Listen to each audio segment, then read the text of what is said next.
Adesso ancora dormiamo in parcheggio dal Negro e parcheggio alla Piane. Arrivano da Pakistan, Afghanistan, Bangladesh, fuggiti da situazioni di violenza e povertà. C'è chi è a Treviso da qualche mese, chi da più tempo, c'è chi ha il permesso di soggiorno, chi l'appuntamento in questura per la domanda di asilo. Nessuno ha un alloggio, dormono tutti alla Piani o al Dal Negro, in giacigli di fortuna, in una situazione che con l'arrivo del freddo è sempre più difficile. Per chiedere aiuto e denunciare quanto sta accadendo in città hanno organizzato un sit-in davanti alla prefettura, in Piazza dei Signori, già abbellita per le feste. A sostenerli attivisti dell'associazione Caminantes e del centro sociale Django. Da tutti quanti i dati che emergono, Treviso è una delle città peggiori. Allora io ringrazio veramente di essere qui con noi Antonio Bianchin, Presidente Associazione Nazionale Oltre le Frontiere, si parlerà di richiedenti di asilo politico. Grazie veramente Professor Bianchin e soprattutto grazie Presidente di essere qui. Allora io vorrei aprire con quello che leggerò e che lei mi commenterà, perché è inaudito vedere nel 2025 tanti appartamenti chiusi, ville, castelli, edifici lasciati alla comunità per il bene della comunità, ecco, sperando sempre che arrivi il giapponese, il cinese, l'indiano che acquisti e fare il resort a 8 stelle, invece di capire che l'Italia, se vuole uscire dal tunnel, ha bisogno di queste persone che lavorano, di accelerare i tempi. L'operaio modello è un senza tetto. Said è un uomo di fortuna, è un uomo di origine marocchina, ha 45 anni ed è senza fissa dimora.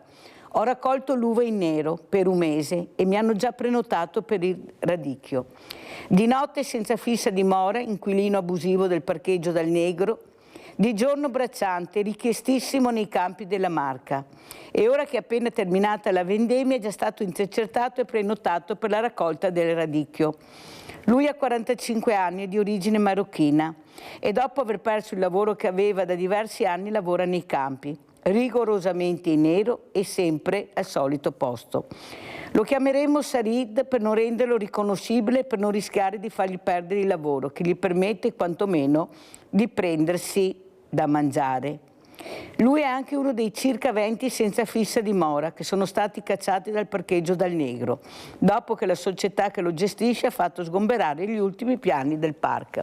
Allora, Presidente, ci vuole spiegare cosa sta succedendo? Allora, con una mano diciamo vieni che almeno ti do da mangiare, ma rigorosamente in nero, dall'altra non ti voglio, quando hai finito il lavoro arrangiati. È possibile continuare in questa maniera, nel silenzio di tanti che dovrebbero intervenire, di tanti che dovrebbero dare loro la possibilità della dignità di un uomo, dell'accoglienza? Io ho sempre detto che per me l'Italia era un paese molto accogliente. Non so cosa sia successo nell'arco di questi anni, ma specialmente qui al nord sta diventando una cosa incredibile. Quel ragazzo, ecco, gli immigrati nel mondo, che si è presentato al ristorante per partecipare a questo pranzo con la mamma, quando hanno visto che era di pelle scura, ha detto: ma lei cosa fa qua? Gli immigrati nostri non sono di colore nero. Poi dicono che io non è vero, che dico che siamo un po' razzisti, un po' tanto per me. Dopo quello che, ma naturalmente deve passare tutto sotto silenzio. Presidente, ci racconti un po' del suo osservatorio com'è la situazione? Ci sono diversi tipi di richiedenti asilo o di protezione internazionale. Quelli che stanno nelle strutture protette, e quindi gli sbarchi o chi è arrivato dall'est, o ci sono quelli che hanno parenti ed amici qua in zona e sono allocati in questi dalle famiglie praticamente. Il problema grosso qual è? Il problema grosso qual è? Il problema grosso è che si è interrotto il collegamento. Adesso allora partiremo. Allora io continuo a leggere intanto che riprendiamo il collegamento. Allora, lui è un fissa dimora, come abbiamo detto, Ora, ogni notte, passano le guardie. Gli abusivi però hanno studiato orari e movimenti, così tornano. Si presentano al parcheggio a ronda completata in modo da potersi riposare qualche ora prima di tornare come ogni giorno sui campi. Said, per qualcuno senza scrupoli, è il lavoratore modello, da chiamare quando serve e pagare per le sole ore che fa, senza tasse da versare o burocrazia da completare. Si è appena conclusa la vendemmia. Lei ha lavorato come bracciante? Sì, il mio compito era raccogliere l'uva. Sono anni che lo faccio. Dove? In un campo. Mi chiama sempre la stessa famiglia da anni. Mi hanno già detto che mi chiameranno anche per raccogliere il radicchio. Lo faccio da anni. Per quanto tempo ha lavorato? Ho lavorato 1 mese per la vendemmia, ho finito qualche settimana fa. Cominciavamo intorno a mezzogiorno e raccoglievamo l'ura fino alle 17. Poi smettevamo perché c'erano le zanzare e non si riusciva più a stare nei campi. Allora io saluto e ringrazio una sindaca che a Mirella piace molto perché parla chiaro, sa di cosa parla, almeno è nel pezzo, non come quelli che cercano qualcosa che non sanno e non trovano, poi non conoscono. Com'è la situazione? E presento veramente con gran piacere Silvia Susanna, sindaco di Musile di Piave, un pezzo che non ci vediamo sindaco, però mi sembra che le cose per voi sindaci non migliorino di sicuro. No. Ecco, siete gli unici nel pezzo, gli unici dove qualcuno cerca rifugio, cerca conforto, anche una parola a volte. Ma cosa sta succedendo, sindaco? In generale? Ma allora io riscontro innanzitutto, posso dire, e si capisce bene attraverso i social, una cattiveria imperante, cioè le persone sono estremamente nervose, arrabbiate, ma raggiungono dei livelli di arrabbiatura e di rosità che è una cosa incredibile. E non riesco a comprendere se questo è dovuto ad una specie di sfogo, diciamo qua ci vorrebbe un psicologo, non un sindaco, ad una specie di sfogo che una persona ha e quindi utilizza questo metodo, perché è un metodo virtuale, quindi non si rischia magari di prenderle o di ricevere delle risposte peggiori, o se invece nasconde un disagio e una fragilità che sta aumentando nella società. Si era detto al tempo del Covid che dopo il Covid sarebbe successo di tutto, cioè che il vero problema del Covid sarebbe stato un problema economico e un problema soprattutto diciamo psicologico. Non lo so se questi sono ancora gli effetti del Covid, però io riscontro questo. Le faccio un esempio, pubblico un post relativo, ma non solo io, tutti i sindaci, magari rispetto ad un'asfaltatura che magari abbiamo fatto dopo anni di fatica perché non è facile trovare le risorse. Poi c'è il tema degli autovelox, ci hanno bloccato, insomma tutta una serie di cose, quindi con entusiasmo diamo questa notizia perché è un risultato importante e subito parte, invece di dire che bello, grazie, insomma, cioè per carità non è che uno, però parte la scarica del tipo ma allora manca questo, ecco solo a parlare, siete capaci solo a parlare, avete fatto questo però c'è tutto il paese che va in rovina, cioè ci sono tutta una serie di cose che veramente ti fanno capire, ti dico ma ste persone si rendono conto o no? Perché anche a casa, no? Si rompe un qualcosa, si rompe la lavatrice, si cambia la lavatrice, no? È chiaro che poi magari non si può più andare in vacanza o comprare un altro abito o fare altre cose, però si cerca di capire e di dire quelle sono le risorse, si cerca di ottimizzarle e si fa quello che è più urgente. E quindi non si capisce perché le persone non sono in grado di applicare questo buon senso che abitualmente viene praticato in tutte le nostre case, nelle nostre famiglie, anche nella vita comune, perché non fa differenza. Cioè amministrare il bene comune e amministrare le cose di casa non sono tanto diverse, non è una questione estremamente diversa. Quelle sono le risorse a disposizione, quelle bisogna far bastare, si dà precedenza alle urgenze e poi tutto il resto. L'altro giorno allora abbiamo messo gli alberi nelle frazioni e anche in centro cercando un attimo di gestire in economia tutto quello che si poteva fare. Le luci erano troppo poche, bisognava mettere più luci in nelle frazioni perché altrimenti le frazioni sono trascurate. Ma cioè io veramente non riesco a cogliere il significato di queste critiche che non mi sembrano critiche costruttive, mi sembrano critiche fine a se stesso solamente per dare sfogo a un'animosità che è imperante. Adesso come faccio a dirglielo io? Come faccio a dire al sindaco Susanna quello che pensa Mirella? Perché sai che io parlo chiaro. Certo. Io penso, sindaco, che non per colpa vostra, che qualcuno i fondi del PNRR destinati al terzo settore li ha fatti deviare su cose che non servono. La gente non sa, perché non c'è trasparenza, non sa né quanti sono arrivati, né vede solo tanto cemento, terze corsie, edifici che non servono, pensiamo alle case comunità, tutte chiuse, mentre il problema è che siamo con il sociale a terra, nel vero senso della parola. Allora non è la luce, a mio avviso, che manca, è la rabbia. Questo sindaco, non lei ma i vari sindaci, cosa stanno facendo per noi che abbiamo bisogno? Case non ne troviamo, lavoro in nero sempre, comunque, pagato pochissimo, dignità della persona, zero. Eppure ci sono i mondi bellissimi del volontariato, ma anche là divisissimi. E soprattutto questo volontario che viene segato, perché dobbiamo girare col commercialista e pagare per fare i volontari. Però le persone arrivano ai banchi alimentari e noi li sentiamo e sono persone che non hanno nessuna risposta. Lei non ha case, lei non ha soldi. Come fa? Se aiuta uno non aiuta più l'altro, perché la coperta per voi è sempre corta e siete gli unici punti di riferimento. E questa rabbia deve pur sfogare con qualcosa. Allora me la sfogo con le luminarie, me la sfogo con la corsia, me la sfogo col cemento che regna sovrano. Allora, io dico sempre, sindaco, che voi siete molto forti perché avete gli eserciti, sono i cittadini che vi hanno votato. E questo io ho incontrato proprio qui fuori, che non sapevo neanche che c'era, il nuovo presidente della regione, Alberto Stefani, che quando mi ha visto mi ha detto ciao Mirella, non l'avevo neanche mai visto, perché vede, lui ha capito quello che faccio, anche se non ci siamo mai incontrati, ma questa trasmissione è super vista anche dalla politica la sera, magari nel cellulare, perché io non sono brava, io dico quello che sento e quello che vedo. E il malessere che cresce, che dice lei, questa rabbia anche contro il sindaco, che poi lei rimane male, dice ho fatto tanta fatica, ma perché fanno questo? Perché non viene fatto quello che loro vogliono. Loro vorrebbero più soldini in tasca per curarsi, trovare un medico, non liste d'attesa incredibili, avere un affitto adeguato, una pensione adeguata. Tutto questo lei non lo può fare, sindaco. Però con chi me la prendo io? Con l'unico punto di riferimento che ho, che è il mio sindaco. Però lei sa che poi ci sono anche cittadini che apprezzano.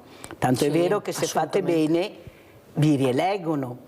Allora, non so se c'è ancora il Presidente, siamo riusciti a collegarci, che era caduta la linea? Non ancora. E questa rabbia non va repressa, va ascoltata. Ma chi ascolta? Nessuno, sindaco, perché lei non può fare questo. L'assessore sociale non ha le risorse. I servizi sociali, abbiamo dei numeri che sono completamente piccolissimi rispetto alla domanda. Allora cosa facciamo? Da chi andiamo? La regione prima che parte ci vorrà primavera 2026, se tutto va bene lei lo sa. Siete voi, rimanete voi e la colpiscono, ma colpiscono duro perché come dice lei la rabbia sta diventando sempre più forte. Allora io dico sempre attenzione, perché se salta il tappo guardate che non ce n'è più per nessuno dopo, perché qualcuno si dimentica che quando la rabbia arriva a 1000, no. Ecco, sindaco, lei a chi vorrebbe dire ma ascoltate anche noi veramente le richieste che facciamo, dateci più soldi, più opportunità per aiutare le persone, perché se io ho l'operaio e garantisco che questo operaio può pagare l'affitto, rispondo io perché ha una busta paga seria, l'affitto lo trova. Ma non posso trovare affitti di 600 euro, 300 euro su 40 metri quadri, una casa di una fondazione che dovrebbe aiutare, vecchia, stravecchia. Capisce che c'è qualcosa che non torna più e la ribellione sta montando? Prego. Tanto è vero che qualcuno ha preso paura, ha detto guardate che abbiamo paura che non ritornino le Brigate Rosse. Ha sentito anche lei questa frase? Sì. Bon, sì, ha toccato dei punti estremamente interessanti, nel senso che ci sia un disagio che parte proprio dalla mancanza di risorse. È vero, qua dobbiamo tornare un attimo indietro ed è quando siamo passati dalla lira all'euro e di fatto il nostro potere di acquisto si è dimezzato, c'è poco da dire. E adesso, nonostante ci siano, pensiamo ai nostri genitori, no? Lavorava uno solo uno stipendio, però si riusciva a fare tutto e addirittura c'era risparmio. Adesso siamo in 2 che lavoriamo, ma non si arriva, si fa fatica ad arrivare a fine mese. E mancano tutta una serie di cose, perché ad esempio anche per le signore, per le mamme che lavorano, anche semplicemente trovare un asilo che ti copra un orario magari più lungo rispetto a quello previsto dai normali asili, no? È difficilissimo. Magari nei grandi centri si trova e a pagamento, ma dal punto di vista, diciamo, di quello che c'è a disposizione di pubblico c'è l'orario canonico, che però vuol dire che una donna deve lavorare mezza giornata. Lavorare mezza giornata pagando anche l'asilo vuol dire veramente ridurre le risorse a disposizione al minimo, se non ci sono i nonni che danno una mano, sti nonni poretti che corrono dappertutto e che continuano ad essere la vera forza e l'energia del nostro paese. Però anche loro, come diceva lei, sono in difficoltà. Perché? Perché case grandi magari sono rimasti singoli e sono rimasti da soli, perché magari vedovi, e hanno queste case enormi che costano per le immondizie, per l'IMU, per tutto quello che serve, e anche per le utenze stesse, perché è più grande l'abitazione. Allora cercano degli alloggi più piccoli, che però non ci sono, perché le case che abbiamo a disposizione anche noi come comuni, gran parte non hanno gli impianti a norma, e quando non ci sono gli impianti a norma bisogna necessariamente lasciarli vuoti ed aspettare che ci siano le risorse per ristrutturarli. Quindi si crea un meccanismo di difficoltà che poi porta le persone ad andare all'Emporio Solidale o alla Caritas o comunque in questi centri di assistenza, proprio per riuscire addirittura a mangiare. Ed è chiaro che poi questo sfoggia in ribellione, in malcontento. Se poi si aggiungono i problemi di salute e le liste di attesa che sappiamo, ecco, io ritengo che, visto che l'ha nominato lei, Alberto Stefani abbia già dato un'indicazione molto intelligente e molto lungimirante, che è quella di dividere l'assessorato alla sanità in sanità e sociale. Questo proprio per dedicarsi completamente a quella parte, il sociale, che merita attenzioni importanti. Nel mio bilancio comunale il 32% delle risorse sono destinate al sociale ed è il capitolo più importante del mio bilancio. Questo proprio a dimostrazione del fatto che ci deve essere un'attenzione crescente e anche una, come posso dire, l'attribuzione di risorse specifiche per andare incontro non solo alle solite categorie, che vuol dire magari anziani, persone fragili, invalidi, eccetera, ma anche a quel ceto medio che non entra in tanti contributi perché l'ISEE non glielo permette, e quindi là adesso si parla, togliamo la casa dall'ISEE, togliamo, insomma ci sono delle variabili che si intende introdurre proprio per fare in modo che sto ISEE non diventi un limite invalicabile per accedere a dei contributi dove accedono sempre gli stessi, ma in realtà adesso il problema è anche il ceto medio, non è solo ma c'è ancora il ceto medio, Sindaco? Secondo me ancora? no. Secondo me no. Rinaldo da Venezia, vai Rinaldo. Ciao Mirella. Ciao. E buongiorno ai tuoi ospiti. Non ti sei contenta, Mirella? La Meloni, la signora Meloni nega appena comprare 300 missili, cosa che ne facciamo? Li mettiamo in freezer, i poveretti lasci aspettare, ma i 300 missili, 300 milioni che ha speso, ne serve per cosa fare? Che andiamo a comprare dagli americani, che 80 anni che non mai al sangue gli americani, e sto governo cosa fa? Ma sveglieve fuori, va in cerca delle guerre, ma le guerre le cose, i muoiono a bombe le colpa tutti, le guerre non le saranno mai le guerre, perché se c'è una guerra è la distruzione totale del mondo intero. È sociale, cosa c'è? È una parola, ma è costruttivo. Che dà qualcosa, però bisogna che abbia meno di 8.000 euro all'anno, ma uno che dà 8.000 euro all'anno, se sia 100 euro al mese, sia 150, ma come faccio a fare questa legge qua? Ti davo qualcosa perché ti dà bisogno, però bisogna che ti... Ma vergogniamoci, c'è tanta gente che va male, che soffre, che si soli, che ha fame. Adesso fanno dai tutto questo spreco, milioni che danno spesi. Ma chi li tira? Che si scipa che dunque hai stei? Ma quanta gente c'è che va a mangiare qualcosa? Grazie Rinaldo, fammi andare avanti perché sono tanti temi di questa mattina, l'hai detto anche tu, la sicurezza, da vedere quale sicurezza Il problema non è 8.000, l'hanno aumentato Rinaldo, 11.000 e rotti, perciò pensa a te. Ma il problema è che veramente noi abbiamo la possibilità di aiutare il sindaco. Ad esempio, io sono anni che lo dico, non so, forse qualcuno l'ha anche sentito, e si inizia anche a queste persone diversamente giovani che hanno queste case grandi, che vivono magari anche in posti isolati. Noi abbiamo fior di bravi ragazzi. Ecco, abbiamo visto anche questi operai, questi che lavorano, non sono tutti delinquenti, non sono tutti cattivi ragazzi. Dobbiamo anche capire e dividere che è tra il buono, il bravo e il cattivo, perché sennò se facciamo sempre il minestrone che c'è tutti stupratori, delinquenti, spacciatori, non ne andiamo fuori. Perché non mettere queste persone all'interno di queste famiglie, anche di questi diversamente giovani, che potrebbero veramente aiutarli, ma siete voi che dovete fare questo, io non posso dirlo a nessun altro. E poi ho il problema, io ne parlo tantissimo anche con altri sindaci, dei figli che non vogliono, no, casa del mio papà e mia mamma, assolutamente. Se dopo vediamo sequestrano i genitori anziani, perché vanno a rubare, allora va bene così. Allora non mettiamo magari quel povero ragazzo che abbiamo visto che lavora seriamente, che è rispettato perché lavora bene.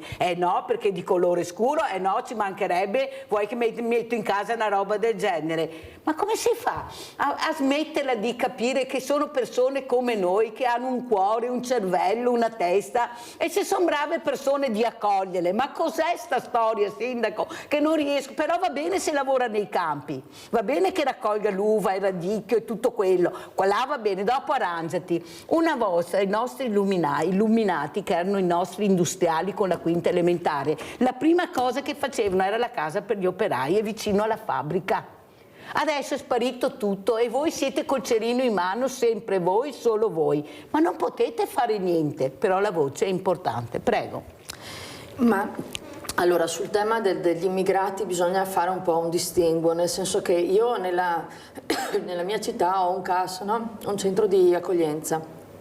Abbiamo fatto un lavoro importantissimo come amministrazione, tant'è che la cooperativa che gestisce questo centro in questo momento era ferma perché per il discorso della par condicio, ma ha intenzione di attribuirmi un premio, un riconoscimento come accoglienza virtuosa. Però è stato fatto un lavoro importante, cioè abbiamo messo degli insegnanti in pensione per insegnare la lingua, abbiamo collaborato con le associazioni per creare i posti di lavoro, abbiamo inserito un'assistente sociale nostra che adesso si è messa in aspettativa, non per seguire il CAS ma per altri suoi motivi personali, però era in grado di seguire questo centro e quindi faceva anche da filtro per le pratiche eccetera. Ho fatto un lavoro importante personalmente con la banca per riuscire a far aprire il conto corrente a questi ragazzi che lavorano, perché non avendo una residenza non era possibile farlo, però abbiamo creato un sistema per poterlo fare, quindi un lavoro importante è stato fatto e tanti di questi ragazzi sono stati inseriti e quindi io condivido che quando una persona viene qua per lavorare, per rispettare le leggi, per comportarsi in una certa maniera, per rispettare tutto, vada aiutata. Il problema è che non arrivano solo quelli. Lasciamo perdere, no, beh, allora cade il palco, no.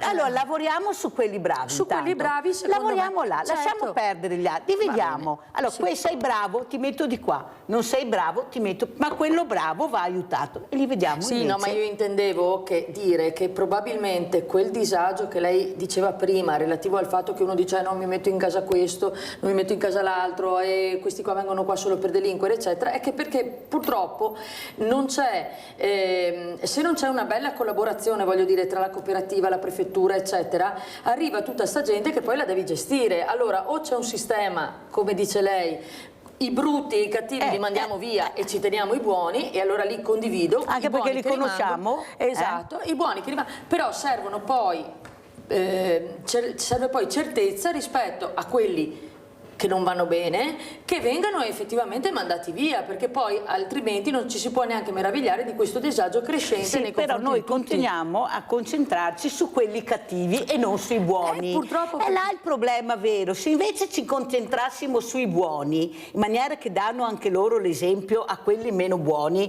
che se sei bravo ce la fai a trovare casa, a trovare lavoro, a essere rispettato, forse avremo anche meno cattivi. Ma se noi mettiamo tutte insieme, oggi non trovo casa, domani ho freddo, terzo giorno non ho da mangiare, capite che non andiamo da nessuna parte. Lei ha detto una cosa importante. Io ho cercato di fare, ho fatto con la banca, con i soldi, non si può perché c'è questo problema, però lo risolvo aggirandolo. Ma perché non si fa? Ma perché io devo andare a trovare sti ragazzi? La prima cosa che mi chiedono è trovami un lavoro, perché non hanno il colore, sindaco, perché bisogna avere i colori da bianco, giallo, verde, rosso, lei lo sa che è vero perché lo sapete anche a casa che ve lo racconto. Cerchiamo di capire invece quello che ha voglia di lavorare, che è bravo e che posso inserirlo immediatamente, visto la richiesta di lavoro che c'è su tutte le categorie. Per carità, non saranno dei professionisti perché non sanno usare i nostri mezzi, ma sanno lavorare però. Allora cerchiamo di capire quale lavoro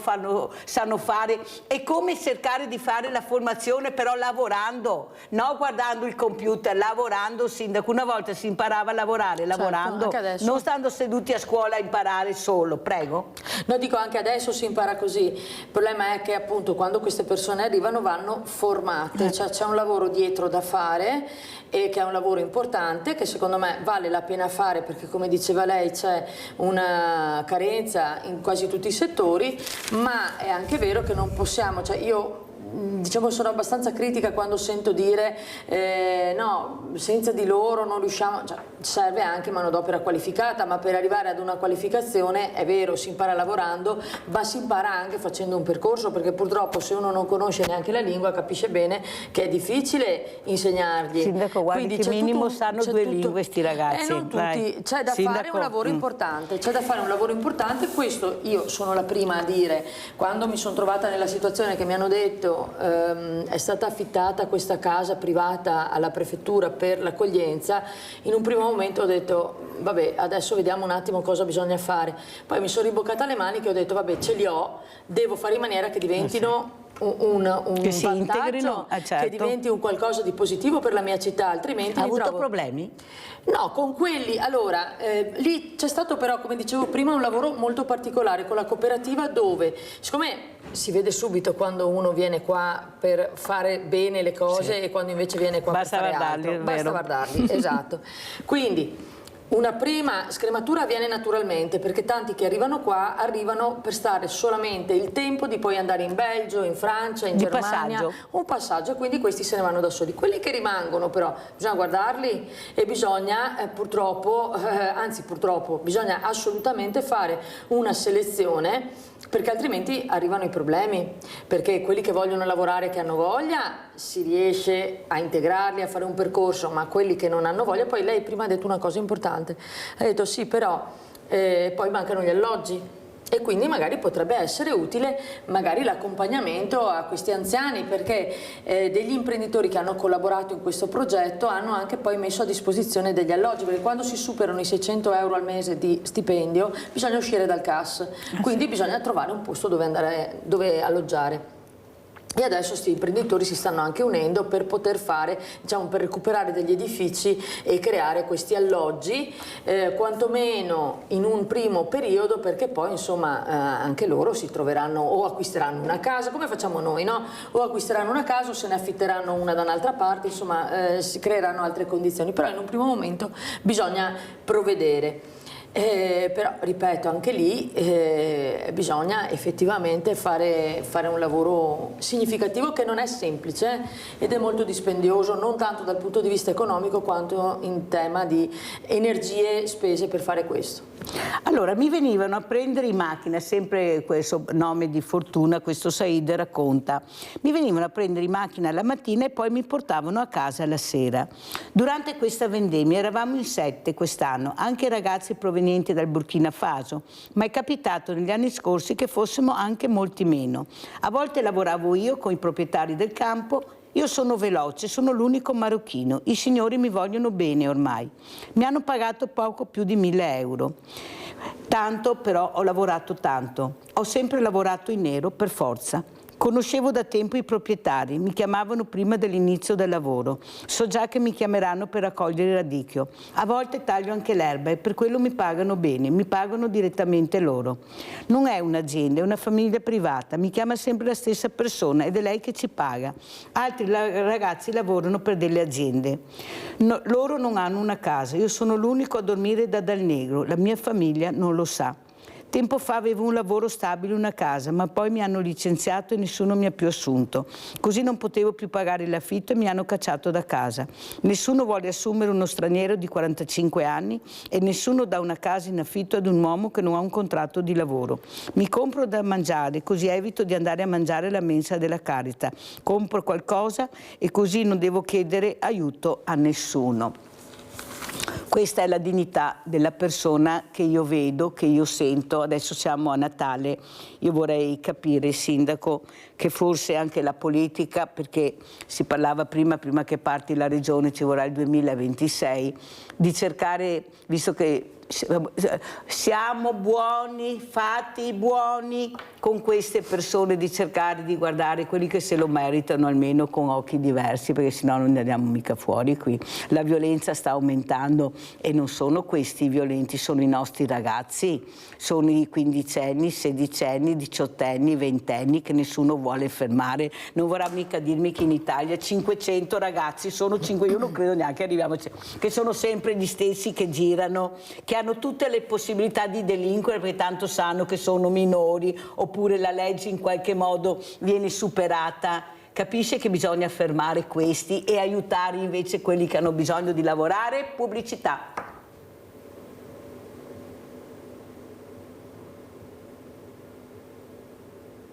Se parte.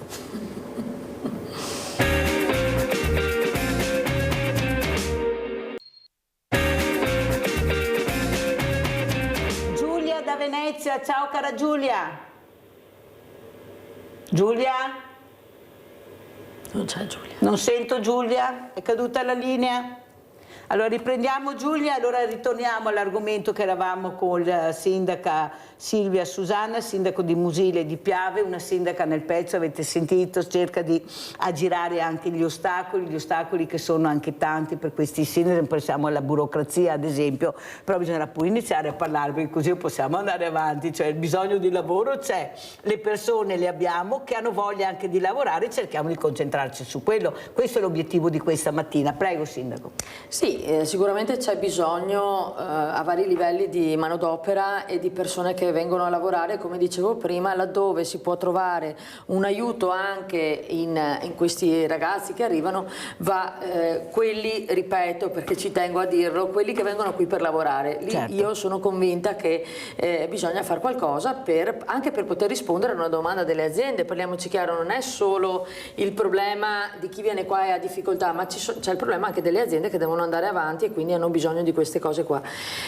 C'è però anche un'altra questione ed è un ragionamento che proprio Alberto Stefani ha fatto nel corso dei suoi interventi. Si parlava dei nostri giovani, cioè i nostri giovani adesso per un periodo c'era il culto del fatto che se non vai all'università non raggiungi un obiettivo e se non ci vai sei una persona che non vale niente. E lui dice partiamo anche da questo tipo di ragionamento, è giusto che un giovane che sceglie di non proseguire l'università e che si specializza in mansioni, diciamo in professioni meno elevate, tipo proprio, non lo so, nelle scuole professionali dove ti insegnano a riparare un'autovettura piuttosto che a fare la formazione tecnica. Lì è giusto che uno che sceglie questo tipo di percorso si senta qualificato, si senta al pari di chi ha fatto un'altra scelta di vita. È ritornata Giulia, vai Giulia. Sì Mirella, ciao. Ciao. Buongiorno a tutti e ai tuoi ospiti che hai là.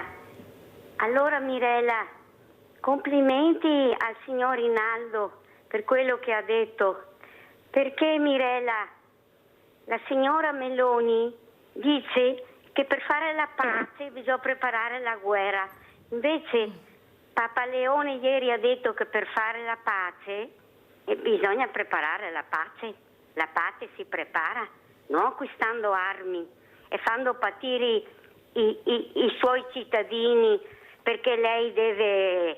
Guarda Mirella, te l'ho detto ancora, mio papà con la seconda guerra ha fatto la sua gioventù in prigionia, Mirella. È stato per il mondo 7 anni perché stava facendo il militare e poi è scoppiata la guerra. È stato preso a Tobruk, l'hanno portato in Sudafrica, gli inglesi, ha fatto la prigionia tutta là in Sudafrica, non ha mai dato notizie perché mio papà non sapeva né leggere né scrivere. Ma cosa ne sanno questi qua della guerra? Quelli che sono là, quanti è di quelli che sono andati a fare la guerra?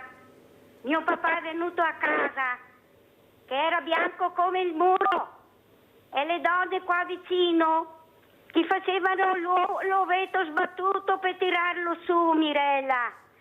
I morti che sono nei cimiteri, quelli che hanno fatto la guerra, si ribaltano nelle tombe, perché quelli che sono là, sono 4 incolti al governo, perché loro non sanno cos'è la guerra. Poi io ho 2 nipoti, belli, pronti. Cosa credi, Mirella, che la gente mantenga i figli per darli a loro per mandarli in guerra? Vedremo quanti quelli volontari che vogliono andare. Vedremo quanti ce ne sono. Si devono vergognare per parlare di guerra. Bisogna che ci sia gente che l'ha fatta. Io ho l'esperienza di mio padre, poveretto, ha passato la sua gioventù, perché lui per venire a casa ci ha messo 1 anno. Lui non sapeva neanche dov'era, quando è venuto a casa non ha conosciuto neanche la casa. Quello hanno passato i morti che hanno fatto la guerra. Ti saluto, Mirella, scusa se ho alzato un po' la voce, ma io mi agito perché vedere la gente incompetente là al governo e che compra armi per continuare la guerra invece di fermarla. Ho detto quello che dovevo dire. Ti ringrazio, Mirella. Ci mancherebbe, dovete dire quello che pensate, dopo ognuno fa le proprie valutazioni. Cara Giulia, ti ringrazio. Soprattutto, ecco, parliamo anche di sicurezza, però vediamo anche questo servizio, perché lo medica la sindaca, sicurezza stradale proprio al suo paese. Andiamo a vedere. L'obiettivo principale di questo protocollo è quello di svolgere delle azioni concrete per educare alla corretta guida non solo delle autovetture ma anche degli altri mezzi di trasporto. Un tavolo permanente per la sicurezza stradale nella città metropolitana di Venezia. Nasce un coordinamento stabile tra istituzioni, forze dell'ordine, scuola, sanità e associazioni per affrontare in modo congiunto il tema degli incidenti e promuovere la cultura della prevenzione. Il nuovo tavolo lavorerà su educazione stradale, sensibilizzazione dei giovani e interventi mirati nei territori più a rischio. È un protocollo sostanzialmente unico e che è replicabile a livello nazionale. Un risultato che è stato raggiunto dopo un lavoro molto importante fatto con il Ministero dell'Interno per ottenere un protocollo che appunto avesse come obiettivo principale la sicurezza stradale e coinvolgesse diversi aspetti di questo fenomeno. A guidare il progetto è la vice sindaco Silvia Susanna in collaborazione con il prefetto Darco Pellos. La prevenzione è la chiave, spiega Susanna. Unire le forze significa rendere più efficace ogni iniziativa, a partire dalle scuole, dice. Gli enti che hanno partecipato sono innanzitutto il prefetto, che ha curato personalmente la condivisione con il Ministero dell'Interno, e le forze dell'ordine. Altri enti come ad esempio l'ACI piuttosto che l'ANCI Veneto e varie associazioni di categoria e le associazioni delle vittime della strada. Il protocollo che istituisce il tavolo prevede anche 4 cabine di regia dedicate alla sicurezza e alla diffusione di comportamenti di guida corretti. Un passo avanti concreto, aggiunge il prefetto Pellos, per trasformare la sicurezza stradale in un impegno condiviso da tutta la comunità. Sicurezza a 360 gradi, cos'è che la preoccupa di più, Sindaco, proprio in fatto di sicurezza? Allora, La sicurezza è fondamentale, infatti ho voluto fortemente questo tavolo perché si vedono continuamente comportamenti scorretti di guida e delle situazioni che mettono in pericolo costante chi viaggia in autovettura. Viaggiare per noi è fondamentale perché sia per recarci al lavoro sia per gli adempimenti quotidiani, per le commissioni è importante, cioè, non possiamo fare altrimenti, però al di là del rispetto dei limiti di velocità che si vede, no? Allora c'è l'autovelox, la gente rallenta in prossimità dell'autovelox se sanno che c'è e poi continua a correre, però quello diventa l'unico deterrente per riuscire quantomeno a moderare la velocità nei punti quelli più pericolosi. Qual è lo scopo di questo tavolo? Quello di creare una sinergia fra tutti gli enti coinvolti, che vuol dire scuole guida, scuole, prefettura, forze dell'ordine, anche enti per le infrastrutture, insomma di lavorare tutti insieme per creare quei percorsi utili a preservare la sicurezza stradale. Cosa vuol dire? Vuol dire prevenire i comportamenti scorretti. Allora, abbiamo visto fuori dalle discoteche spesso si mette l'ASL con il camioncino, diciamo con il furgoncino, per misurare il tasso alcolemico e per verificare che non ci sia utilizzo di sostanze. Questo ha uno scopo importante di prevenzione che deve essere abbinato a quello delle forze dell'ordine con i posti di blocco, perché se c'è la paura del trovare il posto di blocco e di farsi trovare impreparati, preparati non corrispondenti, diciamo, a quelle che sono le norme, allora ci si trattiene, allora magari si va via in 5 e quello poverino che guida non deve assumere nulla.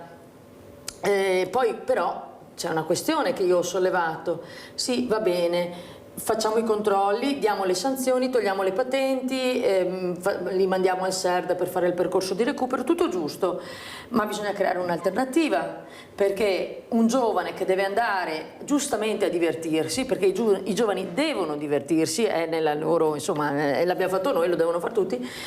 Bisogna che però ci siano i servizi, ci siano i servizi pubblici, gli autobus, ma gli autobus dopo una certa ora non corrono più. Bisogna che ci siano i taxi a disposizione, gli NCC, ma che abbiano un prezzo abbordabile. Quindi va creata veramente una sinergia tra tutte queste persone affinché si possano dare queste alternative. Carla d'Abano Terme, vai Carla. Mirella, ciao cara, finalmente te goccia fa cara, no? Per i capelli in onda. Dunque è ora che si vergogna cara, con sta guerra, tutte ste grandi creature che colpa Mirella, cosa che mi da fare cara? Che governo sei che abbiamo qua? Cosa che mi fai? Ma mi dà 22 euro di pensione lorda al mese? Ma se robe di vergognarsi, deve fare la spesa con 50 euro ti porti a casa 3 robe? Ma se puoi andare avanti così Mirella, dimmi. Lo dico tutte le mattine Carla, speriamo che qualcuno riesca a capire, ma ultimamente mi sembra che le cose non stiano così. Vuoi dire qualcos'altro Carla? Sì, volevo dire Mirella che sei una vergogna, tutto peso Mirella, loro vanno sul sacco e prendono e noi dobbiamo metterci in ginocchio per fare la spesa, non si può più aumentare il doppio tutto Mirella, e pensione sempre guai. Quali sono i scatti di contingenza che ti dà adesso? Dimmi Mirella, quali scatti di contingenza, a parte dei santini, mi dà contingenza no altri? E sai che sei parte dei santini? Cara Carla, ti ringrazio. Intanto mi fa piacere sentire la vostra voce, prima cosa. E questa è la voce dei cittadini italiani. Guardate che sono queste le voci. Lasciate perdere dopo chi governa, chi ha preso più voti, anche la salita versa una parente. Io no, so, sindaco, però ella deve spiegarmi quanta fatica che si ciappare i voti. Cioè, come fai queste persone a ciappare 12.000 preferenze che se te in piazza i signori non li conosce neanche? Ma da dove vengono questi numeri qua? Cioè, tutti che se unissi, i portaborse, cioè, capite come funziona? Poi il pensiero è un altro, il pensiero di Carla, di tante Carle, che se questa sia realtà altro che bombe, guerre, non riaffasemmo più quello che si parlava all'inizio, sindaco? Ma allora, rispetto alle preferenze tocca un tasto per me dolente. Appunto. Perché io ero candidata alle regionali, io ho godito apposta. E adesso sembrerebbe forse, insomma, alla fine mi trovo in difficoltà per 30 voti o per 140 voti rispetto a chi magari riuscirà anche a fare l'assessore, e sono contenta che queste persone abbiano avuto questa possibilità, però effettivamente anche io mi sono chiesta, perché sono sempre stata in mezzo alla gente, ho sempre fatto di tutto e di più, tra l'altro con un impegno anche crescente, insomma, faccio per dire, anche per dire, portare in città metropolitana il tavolo di sicurezza, impegnarsi, coordinare enti, c'è un protocollo firmato da 32 soggetti, non da uno, 32 enti, e non è stato facile fare questo, però evidentemente c'è un meccanismo sulla preferenza, perché poi io stessa ho visto persone che hanno preso 8.000 preferenze, siccome conosco diversi, ho chiesto, e tutti mi dicono, ah no, io non so neanche chi è, ma come? Cioè, ma qualcuno la varrà pur votai, quindi condivido, anch'io non ho capito qual è il meccanismo, e mi dispiace perché ho affrontato questa esperienza con ottimismo, ma anche con tranquillità, nel senso che io comunque rimango sindaco, continuo nel mio percorso. Quante preferenze ha preso, sindaco? Io ho preso 1937 ma con preferenze. Quanta fatica, sindaco? Tantissima. E in 30 giorni, perché poi alla fine la candidatura è arrivata all'ultimo, prima era ufficiosa, ma non ufficiale, quindi quando è ufficiosa, insomma, ci sono tante cose a cui badare, non è che uno parte con la campagna elettorale a far cartelloni se non sa neanche poi, in politica sappiamo, no? Da un'ora all'altra cambia tutto. Ed è stato particolarmente faticoso, ci ho messo impegno e non le nascondo che ancora non ho superato questo tipo di... Fa male, fa male. Ripeto, ci sono delle cose, io continuo a rimanere sindaco, lo faccio con entusiasmo, l'ho sempre fatto con entusiasmo, voglio bene alla mia città e quindi sto bene anche dove sono e continuerò a farlo, anzi con maggiore energia, però questa cosa mi ha lasciato un po' perplessa. Nonostante questo, però ci tengo a dirlo, all'interno cioè nel raggio dei paesi a me vicini, della mia lista sono stata la più votata, quindi vuol dire che questo riconoscimento c'è, ma appena un po' fuori questa cosa non è venuta a mancare. Ma soprattutto bisogna anche capire che si cambia il direttore d'orchestra, e l'abbiamo detto, secondo me va anche bene, poi ogni tanto è giusto anche cambiare, però basta che non rimanga la stessa orchestra. Perché bisogna anche cambiare di maestri, perché se tutti poi continuiamo a vedere che l'orchestra è sempre quello, che il meccanismo è quello, vuol dire che non abbiamo capito niente. Io ho molta fiducia nel cambiamento, prima perché Alberto Stefani è giovane, viene da un paese piccolo, ha fatto il sindaco, perciò è molto importante, perché vuol dire, ecco, che sa i problemi reali che ci sono. Bisogna vedere però se è il vero direttore d'orchestra o se c'è qualche altro direttore d'orchestra con più numeri che lo lascia lavorare serenamente e in pace. Le prospettive sono buone, però dal dire e fare c'è di mezzo il mare e noi staremo a vedere. L'importante è aiutare Carla, che abbiamo sentito, dare risposte. Io capisco che la Presidente e la Premier Meloni, che piace tanto andare in giro, facciamo che bella figura, però che anche l'Italia vorrei ricordare quei problemi degli italiani, che non sono di sicuro i missili, le guerre. Che poi ci sia una politica europea, politica per carità, sempre stato e sempre ci sarà, però un occhio di riguardo anche a sto paese non sarebbe male. Cosa dice? Ecco, se lei avesse adesso di fronte la Premier, cosa chiederebbe come sindaco proprio? Ma prima mi lasci fare un passaggio su Alberto, visto che l'ha nominato. Alberto, come diceva lei, è stato sindaco, Stefani è stato un sindaco, ha fatto un percorso, nonostante la giovane età, estremamente interessante dal punto di vista politico, e ha anche acquisito delle competenze. Anch'io condivido che un sindaco ha un occhio particolare, soprattutto se ha anche una preparazione, una formazione come quella di Alberto, perché insomma è una persona che ha anche studiato, quindi è preparato, perché poi il tema è questo, cioè quando si governa bisogna essere in grado di prendere le decisioni, perché si hanno le competenze, altrimenti governa qualcun altro, che possono essere i dirigenti o altre persone, ma la persona che è stata votata è Alberto Stefani e non il dirigente di turno. Ho visto che ha fatto una scelta di rinnovamento della squadra, e sicuramente ci sarà anche qualcuno con esperienza che potrà accompagnarlo, ma insomma io sono fiduciosa, quantomeno ottimista, dico vediamo cosa fa. Questa settimana ci sarà il famoso parto degli assessori, si spera. Ci saranno gli assessori, anche lì ci sono dinamiche politiche. Io a volte ritengo, e qua magari adesso qualcuno mi dirà che proprio da un politico sentirsi dire ste robe, io ritengo che a volte la politica faccia dei danni enormi. Io sono a favore di quei tipi di governi dove ci sono innanzitutto le competenze, quindi dei politici che sono anche dei tecnici. Esatto. E infatti ho letto che ad esempio in sanità si cercava appunto un tecnico, uno che sappia entrare nella materia e trovare le soluzioni giuste, perché purtroppo se metto una persona che non ha competenze a prendere delle decisioni non le prende lui, questa è la questione. Riguardo alla Meloni, allora la Meloni ha tantissime cose di cui occuparsi.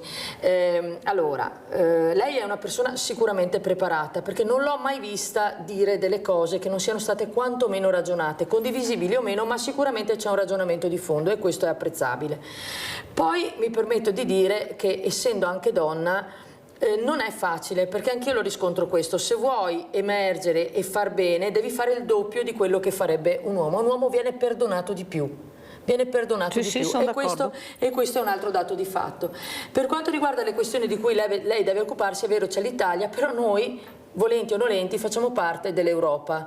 Io non sono mai stata favorevole, non sono una europeista, o meglio, ritengo che ci possano essere delle politiche comuni per poter portare avanti dei risultati, ma finora le politiche, dal mio punto di vista, non hanno portato dei risultati economicamente corretti. Mi ricordo quando ho fatto un esame all'università economia rispetto all'introduzione dell'euro, che ancora non era introdotto, perché insomma l'università l'ho fatta un bel po' di anni fa, e io in questo esposto ho proprio scritto che non ero assolutamente non vedevo delle convenienze economiche rispetto all'introduzione dell'euro, e non ho sbagliato di tanto, soprattutto col cambio che è stato scelto. Quindi io al momento non vedo delle soluzioni concrete o delle cose che portano benessere alla nostra economia al momento. È chiaro che però di questa cosa bisogna occuparsi, quindi bisogna che la Premier Meloni intervenga nei tavoli istituzionali per portare avanti le decisioni. In teoria dovrebbe avere qualcuno qua che le dà una mano sul resto, questa è la questione. Allora io riconosco un grande valore al ministro Giorgetti, che è uno che i conti li sa fare anche bene, sul resto non mi esprimo. E con queste parole noi ringraziamo e salutiamo Silvia Susanna, sindaco di Musile di Piave. Avete sentito, ha detto quello che pensa, ha detto anche delle cose che condivido tantissimo, specialmente sulle preferenze. Anche qua dovremo discuterne e parlarne, perché chi prende tanti voti sta a casa, chi ne prende pochi va su. Anche qua c'è proprio un problema, gli scarti.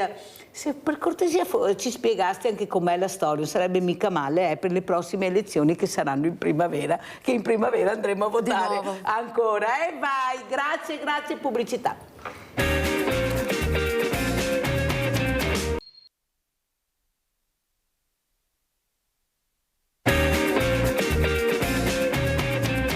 Presento altri graditi ospiti. Mi dispiace per il presidente Antonio Bianchino, è riuscito più a collegarsi, presidente nazionale Oltre le Frontiere, ma rifaremo un altro collegamento perché è molto interessante sentire dalla sua voce, dal percorso che stanno facendo, com'è la situazione. Presento altri ospiti graditissimi. Abbiamo Giorgio Donaggio, con Franca Gasparini, marito e moglie, presidente Aido Gruppo Treviso Silea, e non solo, con Franca una coppia veramente inossidabile, ma sempre nel pezzo, sempre che rilanciano. E saluto anche Maurizio Framba, presidente Federconsumatori di Verona. Buongiorno presidente, grazie di essere qui, veramente grazie. Presidente, vorrei proprio partire con lei, perché io ho questa carne putrefatta, non so se lei ha visto il servizio, andato in onda per fortuna 2 volte, in un silenzio assordante di chi invece di aspettare un mese dovrebbe essere intervenuto subito, perché stiamo parlando di salute pubblica. Ma lei come ha vissuto questa notizia terribile? Abbiamo saputo anche dove andare a finire questa carne, abbiamo sentito anche dei nomi, ma se può, Presidente, ma se può nel 2025 avere i riscontri nella salute pubblica di queste dimensioni? Prego Presidente. Sì, la prima cosa che mi viene da dire, visto che io l'ho la trasmissione l'ho seguita e è stato importante che sia stata fatta questa inchiesta, perché sono stati presi dei provvedimenti, almeno dalle ultime informazioni che abbiamo avuto, è che ormai non c'è limite al peggio. Io credo che per quanto riguarda il meccanismo di far soldi, la gente è disponibile a far tutto. E questa è una cosa di una gravità assoluta, perché crea la sfiducia assoluta, come c'è sfiducia nelle forze politiche, nel Parlamento, poi eventualmente lo approfondiamo. Oramai lo dice bene il rapporto del Censis, ognuno pensa solo a se stesso perché non si fida del vicino. Nel frattempo, di fronte a questa chiusura in se stessi, succedono questi avvenimenti, che è una cosa che grida vendetta, insomma, no? Che questa carne putrefatta sia stata venduta in gran parte nei ristoranti dove le persone frequentano, si ritrovano per passare una giornata, una serata, un pranzo in tranquillità, e si trova ad aver mangiato questo alimento, questa carne, insomma, grida vendetta. Non c'è, insisto, limite al peggio oramai in questo paese, quindi qualcosa dobbiamo fare.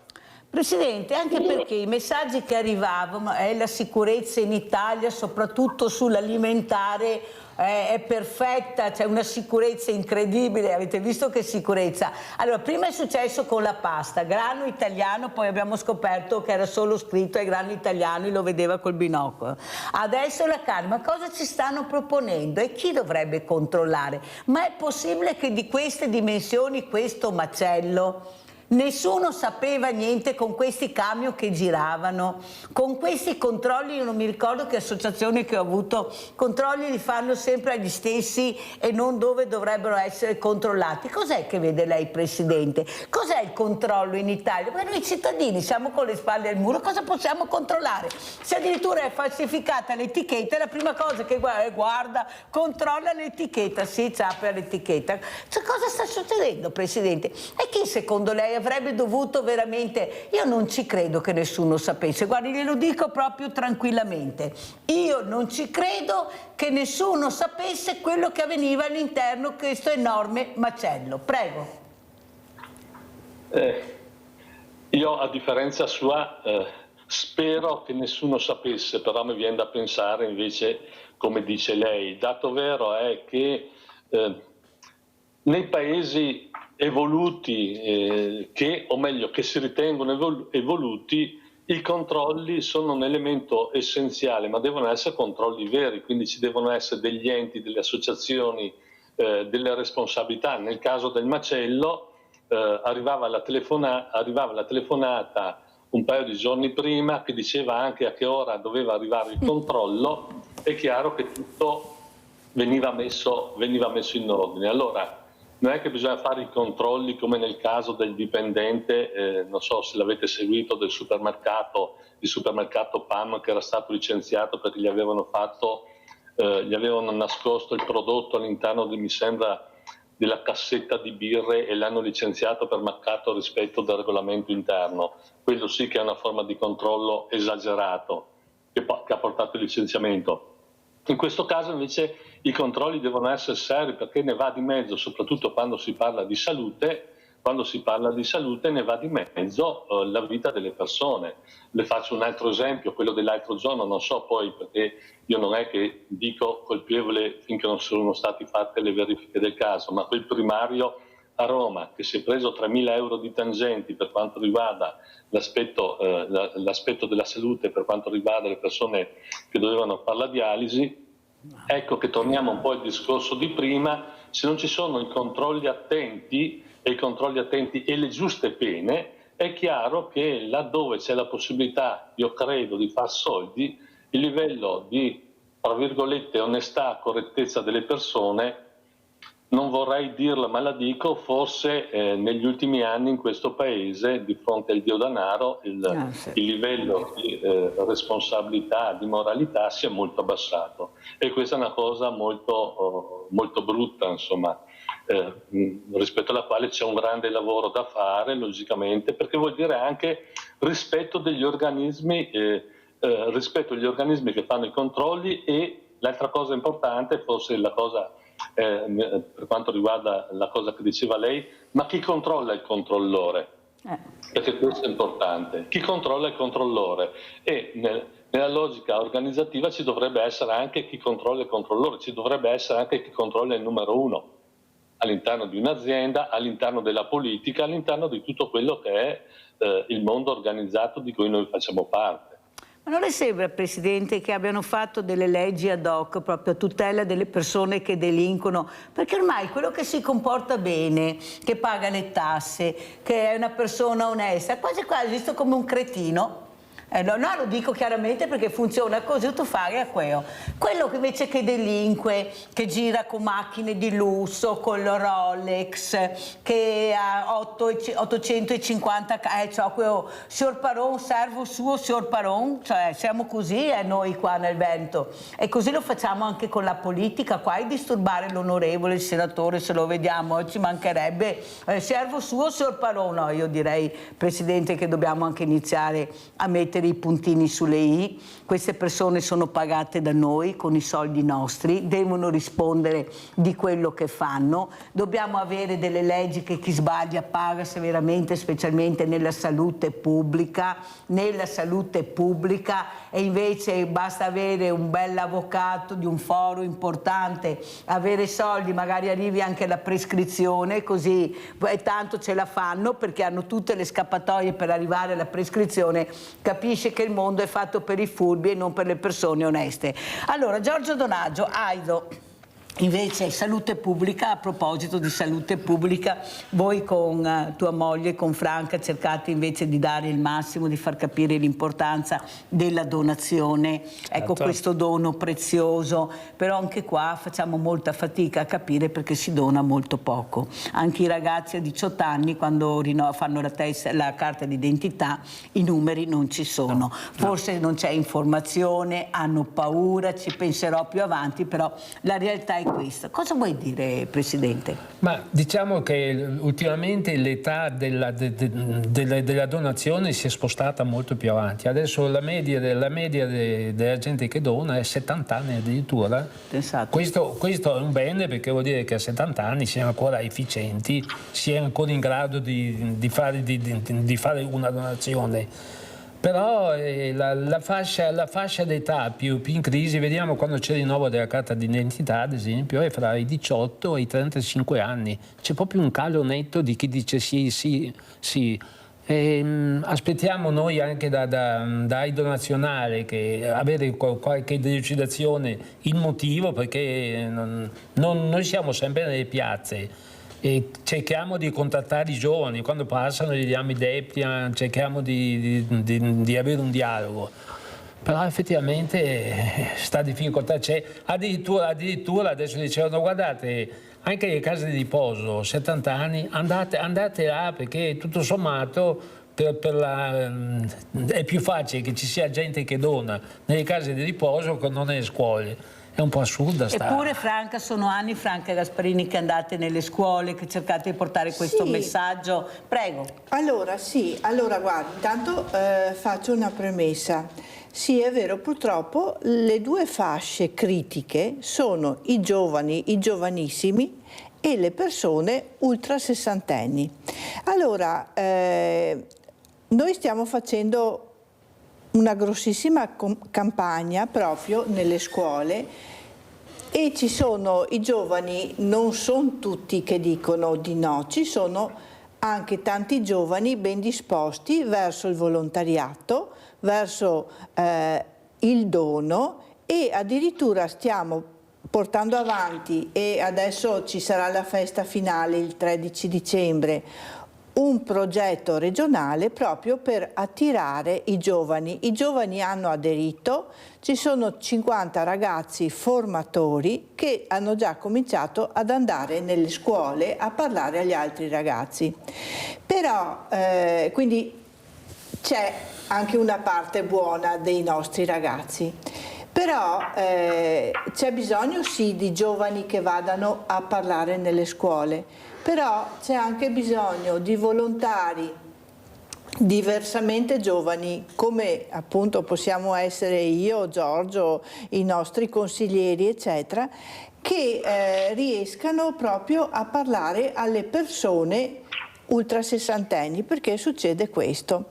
Non c'è più la volontà di dire ma sì, quando sono ultra tutelato, quindi quando sarà il mio momento, perché non donare qualcosa a chi ne ha bisogno, quando ormai non servirà più a me stesso, non ci sarà più, non vivrò più, quindi è giusto che se c'è qualcosa di buono possa ancora dare. Invece tanti dicono ma io non potrò donare niente. Non è vero, perché si può donare a qualsiasi età. Ovviamente non sta a noi dire cosa e quando e come, insomma, perché ci sarà una commissione medica che stabilirà se ci sono ancora donazioni da poter fare. Anche perché abbiamo questi centenari, specialmente donne, dobbiamo dire la verità, che arrivano i 100 anni. Andiamo a vedere questa centenaria a Silea.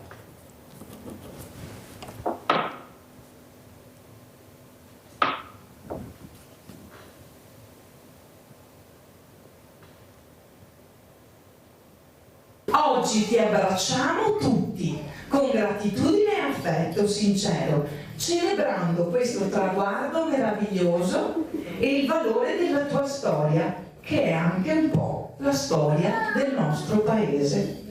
E con grandissima stima e un caro augurio di serenità. Viva Rosa e i suoi 100 anni! La sindaca di Silea, Rossella Cendron, festeggia con queste parole e con una rosa d'argento un compleanno speciale, quello di Rosa Bandieri in franchetto, che spegne 100 candeline. Intorno a lei i 4 figli, Mariuccia, Alessandrina, Marcella e Luciano, gli 8 nipoti e i 9 pronipoti. Rosa nasce a Cavasagra. Da piccola, quando il padre si trasferisce in Canada in cerca di fortuna, va a vivere con la mamma e il fratello a Cendon. A 17 anni conosce Mario, che sposerà dopo 9 anni di fidanzamento. Persona semplice, molto credente, si è dedicata con grande impegno a lavori nei campi, nella stalla e alla cura della casa, dimostrando la sua passione per l'orto e i fiori. Sempre disponibile ad aiutare tutti, è stata un importante punto di riferimento per il vicinato per quelle iniezioni che eseguiva con la sua famosa siringa di vetro. Mamma attenta, pronta ad ascoltare e a dare supporto ai propri figli con una parola di conforto. Una famiglia, quella formata con Mario, molto conosciuta e amata a Silea, impegnata nella vita della comunità. La tua vita è un esempio di dedizione, di lavoro, di generosità e di presenza. Qualità che hanno lasciato un segno profondo a chi ti è stato accanto.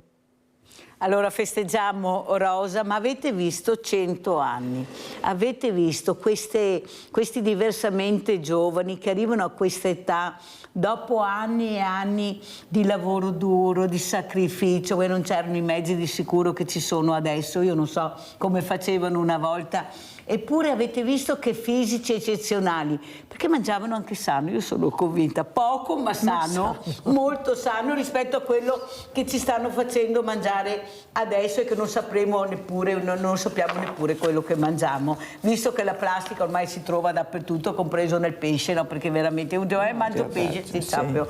Allora, quello che volevo capire, Presidente Donaggio, Giorgio, qual è secondo te la formula del volontariato per cercare anche di riuscire ad arrivare a questi ragazzi giovani? Franca ha fatto bene a dire guardate che ci sono anche questi, ma non bastano, perché i giovani mancano nel mondo del volontariato. Eppure tutte le associazioni sono anni che vanno nelle scuole, che cercano di intricare. Cosa manca secondo te rispetto a una volta? Perché una volta il volontariato è fatto da queste persone, da questi centenari che facevano le sagre, le feste, le cene. Erano loro che organizzavano nei cortili, si trovavano, organizzavano il pranzo, la cena, a Cassa Peota, perché parte tutto da là, pochi soldi, vediamo come fare. Prego Giorgio.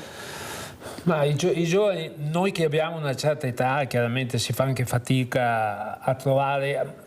Ad esempio un gruppo Aido vicino anni fa avevano invitato tutti quanti gli iscritti degli ultimi anni, li avevano invitati una sera a un spritz così. Sono intervenute, hanno invitato 100 persone, sono intervenuti in 2. Però quei 2 adesso sono presidente e vicepresidente. Ecco, questo ad esempio potrebbe essere un canale giusto. Prendere, noi abbiamo i tabulati di tutti quanti i nostri iscritti, prendere i giovani e invitarli a una pizza, perché anche noi siamo stati ultimamente anche a corsi di aggiornamento, ci sono anche docenti, ma anche loro dicono: guardate che chi ha più di 25 anni addirittura fa fatica a parlare ai giovani che hanno 17-18, i ragazzi di 17-18 vedono da 25 a 30 già vecchi. Anche questo è un problema. Noi andiamo nelle scuole, facciamo i banchetti, però i giovani ci vedono vecchi, cosa hanno da dirci sti qua? Allora, Presidente... Comunque prima ho visto la vecchietta di 100 anni. Guarda, noi a metà ottobre abbiamo fatto una bellissima festa e a casa di riposo di Silea, così è venuta l'idea, abbiamo offerto le patate americane e le castagne, l'abbiamo fatta a Villa d'Argento e abbiamo invitato l'associazione Clown in Corsia. È venuto fuori una festa, guarda, pensa, si è cominciato tutti quanti i vecchietti che cantavano Rose Rosse e si è finito Romagna Mia. Guarda, una giornata, cioè, dell'Aido, ti dico la verità, ci interessava anche poco parlare di Aido. Vedere queste persone sorridenti, felici, contenti, guarda, ci ha riempito e il prossimo anno lo ripeteremo di sicuro. Allora, Presidente Framma, quello che non riusciamo a capire, prima ha chiamato Carla da Abano Terme, queste diversamente giovani che con le pensioni che hanno la maggior parte non riescono veramente a fare una vita dignitosa. Carla raccontava, costa tutto tantissimo, con 50 euro non porti più a casa niente. Ecco, cosa sta succedendo e soprattutto che consumo c'è tra il giovane e il meno giovane? Avete dei dati, dei numeri, Presidente? È un argomento un po' delicato questo della differenziazione di consumi, considerando che si tratta di capire cosa vuol dire giovani, perché spesso i giovani mangiano cose che vengono acquistate dai loro genitori. Però anch'io ho sentito un attimo il ragionamento che faceva Carla sulla sua pensione, la guerra e altro. Il dato vero è che lasciamo perdere quello che sta succedendo in giro per il mondo, che meriterebbe comunque un approfondimento, soprattutto dopo gli ultimi avvenimenti dei giorni scorsi, la posizione dell'America nei confronti dell'Europa, però parliamo di spesa. La spesa in Italia è diventata un'emergenza. È un'emergenza soprattutto per quanto riguarda i generi alimentari, cioè quello che diceva Carla, vado al supermercato, devo acquistare qualcosa e lascio giù 50 euro molto velocemente, acquisto poche cose e nello stesso tempo quello che mi viene riconosciuto per l'attività che ho svolto, quindi all'interno della pensione, se si tratta di un pensionato, eccetera, non è in linea con quello che sono gli aumenti dei prezzi di beni di largo consumo, soprattutto i generi alimentari. Questo è un problema complicato. Noi come Federconsumatori, insieme a altre associazioni, abbiamo lanciato nei giorni scorsi il manifesto per il contrasto al caro spesa, che è un invito al governo a prendere provvedimenti, a prendere iniziative nei confronti di quello che sta succedendo per quanto riguarda il carrello della spesa. Perché a fronte di un'inflazione negli ultimi 5 anni, ottobre 2021, ottobre 2025, l'inflazione è stata del 17,3. Teniamo presente questi dati, l'inflazione è stata del 17,3. Gli aumenti per chi lavora nei contratti e le pensioni sono state sotto il 10% e quindi c'è già una perdita del 7%. Se facciamo un'analisi di quelli che sono i beni alimentari, in questo periodo, in questi 5 anni, l'aumento è stato del 24,9%. Cioè vuol dire che noi tutti, a parte qualche categoria, forse qualche manager, eccetera, eccetera, però la popolazione italiana fatta da persone che lavorano e pensionati, lasciamo un attimo a parte gli studenti, eccetera, eccetera, si è impoverita. Si è impoverita e ormai non ce la fa più, tra virgolette, ad andare avanti con il metodo di spesa che aveva anni fa. Considerate che la popolazione in povertà in Italia è il 23,5%, quindi quasi un quarto, una persona su 4 è in una situazione di povertà. Il ceto medio è completamente sparito. È chiaro che chi ha la responsabilità, passatemi i termini, di governo, a prescindere da chi governa, deve assumere iniziative per far fronte a questa cosa qua. Non semplicemente far tornare i conti per stare sotto il 3% stabilito dall'Europa. E il dato vero, guardate, che all'interno di questo aumento dei prezzi c'è la speculazione. Questo è il dato vero. C'è chi specula e che si arricchisce facendo impoverire parte della popolazione. Presidente, prima avevo il sindaco, non so se lei ha seguito, Silvia Susanna di Musile di Piave, la quale ha detto: non capisco perché i miei paesani sono così arrabbiati, ho messo delle luci, ho fatto, eppure non va bene. Io gli ho risposto perché ha fatto delle cose che a loro non interessano. Il problema è che il sociale, che dovrebbe essere veramente in punta, ma proprio all'apice di tutte le spese, anche se voi impegnate, non impegnate quello che poi serve ai cittadini.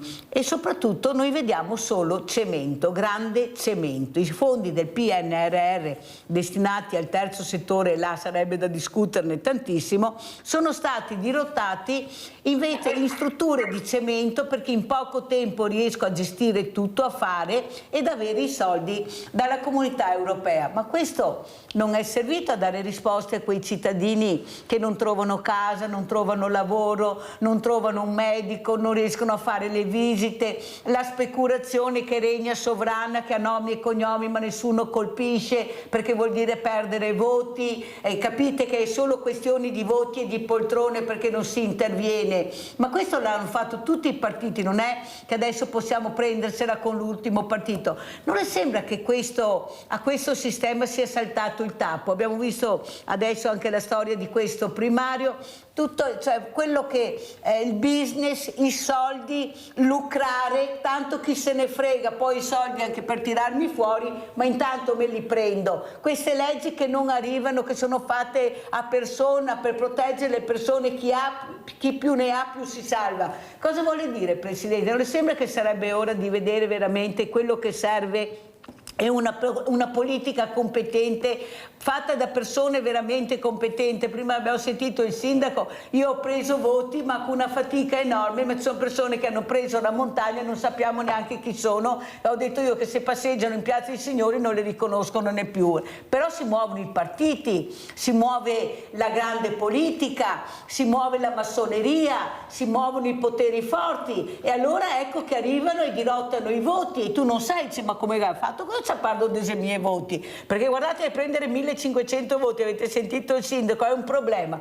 Allora la politica è interessata a questo paese, al bene del paese, oppure continuiamo a vedere i fatti propri dei politici? No, ma io credo, come io sostengo, essendo di Federconsumatori, che c'è bisogno di fare educazione per i cittadini al consumo. Io credo che in questo paese bisogna tornare, come per un certo periodo si era fatto, a fare educazione anche alla politica. Il dato vero però è,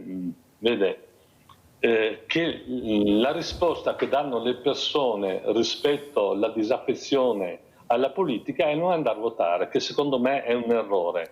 Guardate, io così me l'ero preparato, ma l'elezione nel Veneto ha votato il 45% delle persone che avevano diritto. Quindi su 4.200.000 hanno votato in 1.211.000.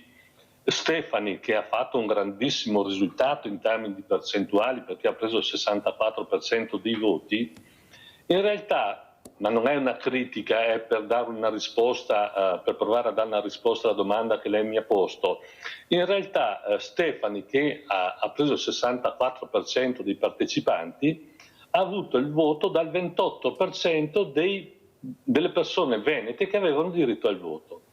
Voi capite che se la rappresentazione è questa, perché poi i dati, le percentuali li trasformi in voto, vuol dire ormai che non tanto Stefani, ma la politica forse non è più interessata a dare risposte vere ai bisogni dei cittadini, perché i cittadini, non andando a votare, non chiedono, non evidenziano quali sono i loro problemi. Bisogna ricominciare ad avere fiducia nella politica. So che è una cosa complicata, so che c'è una disaffezione, però ci dobbiamo provare. Poi guardate, io credo che se c'è educazione alla politica diventa anche meno difficile capire le differenze che ci sono tra le forze politiche. Perché un errore che si fa spesso, e io non condivido, è che tanto di tutti stessi, come dicevano altri. Non è vero che sono tutti uguali. La politica può essere fatta in malo modo, ma viene fatta anche, può essere fatta anche in maniera seria. I soldi del PNRR, è vero quello che diceva lei, sono stati dirottati, per esempio all'inizio i soldi, i fondi che ci dovevano essere per la sanità erano molti di più di quelli che poi si è deciso di come potremmo dire, utilizzare, sono stati spostati su altre cose. Così pure per quanto riguarda la cementificazione, io faccio parte anche di comitati cittadini e oramai c'è questa corsa pazzesca al cemento, perché a livello europeo si è un po' liberato tutto il discorso, si sono allungati i tempi per quanto riguarda il discorso del consumo zero del suolo, però guardate che qua le posizioni sono diverse tra le forze politiche, non mi metto a dire quali sono le posizioni, ma ci sono forze politiche che sono interessate al consumo di suolo. Il Veneto è la regione che ha il più alto consumo di suolo.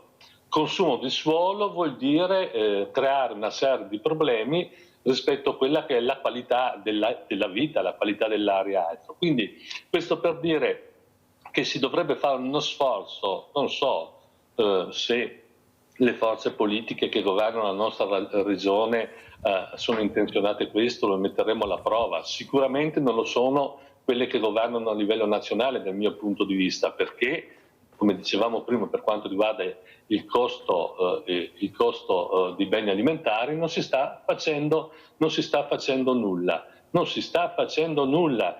E quando si dice che l'inflazione, noi l'abbiamo detto come associazione consumatori, l'inflazione è stata alta negli ultimi 5 anni, il carrello della spesa ha avuto aumenti maggiori di quelli che era l'inflazione e gli aumenti degli stipendi e soprattutto delle pensioni è stato di qualche euro, è chiaro che la gente è più povera. Il problema purtroppo è che la gente, impoverendosi, entra nel meccanismo di sfiducia nei confronti della politica, li considera tutti uguali, si allontana dalla politica, non vota e vanno a votare quelli, come quando si va allo stadio, i tifosi di una parte o di un'altra, e poi i risultati si vedono, come diceva la sindaca, mi sembra Silvia Susanna.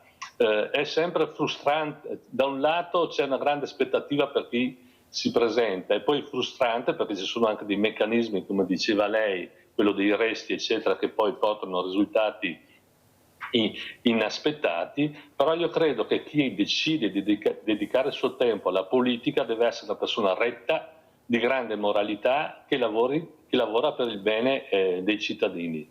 Spesso, anzi direi nella stragrande maggioranza dei casi, la politica, chi fa politica non si muove in questa logica. Se pensate che c'era questo studio della Bocconi, mi sembra, che intervistava i ragazzi della Bocconi, non vorrei, forse sbaglio il nome dell'università e quindi cancellate questa affermazione, che diceva: sei interessato a fare politica? Sì. Perché fai politica? Perché si prendono diversi soldi.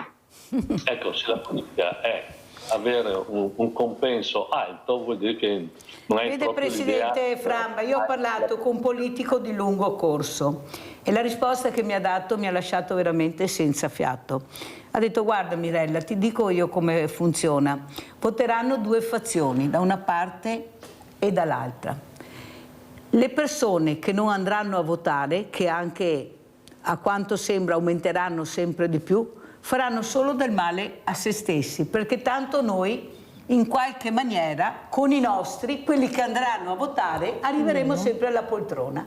Perciò noi andremo a votare con chi ci voterà, gli altri non hanno piacere di votare, che se ne stiano a casa. Ecco, forse non hanno capito le persone che non vanno a votare che stanno rafforzando ancora di più quella politica che condannano, quella politica che non vogliono, quelle critiche che stanno facendo. Ma me manca, ma sì, continuate così. Non capite che state rafforzando quei politici che non hanno bisogno dei vostri voti? Perché tanto i loro li avranno sempre, ma se voi andate a votare cambierete la realtà del gioco, anche la partecipazione è quello che sta passando, tanto il mio voto non conta niente. Non è vero, è passato questo messaggio, Presidente, e il cambiamento si dovrebbe fare con i giovani, dare la possibilità ai giovani, ma non a 18, a 16 e 17 anni di votare come fanno in altri paesi.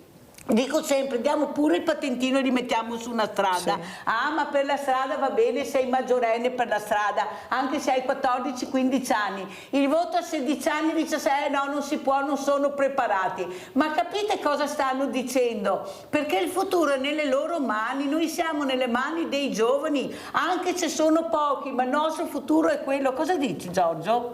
Guarda, Presidente? Guarda, io si parla dei giovani. Siamo andati quest'anno 2 volte a Silea che consegnavano il certificato elettorale e la carta costituzionale ai ragazzi giovani, ai 18enni. Sono venuti fuori di quelle, adesso si dice a volte questi giovani sono piatti, ma sono venute fuori di quelle prospettive adesso personali per loro di lavoro.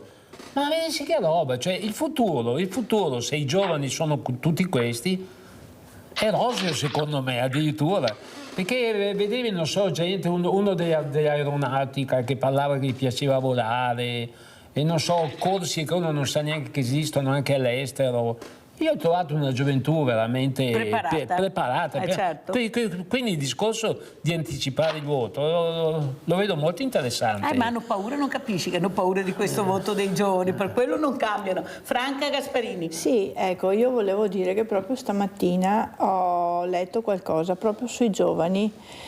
E vediamo anche le immagini dell'Aido per cortesia, sì. Grazie. Vai Franca. Ecco, io ho visto che purtroppo i giovani addirittura a livello nazionale, parlo proprio in generale come politica, i giovani adesso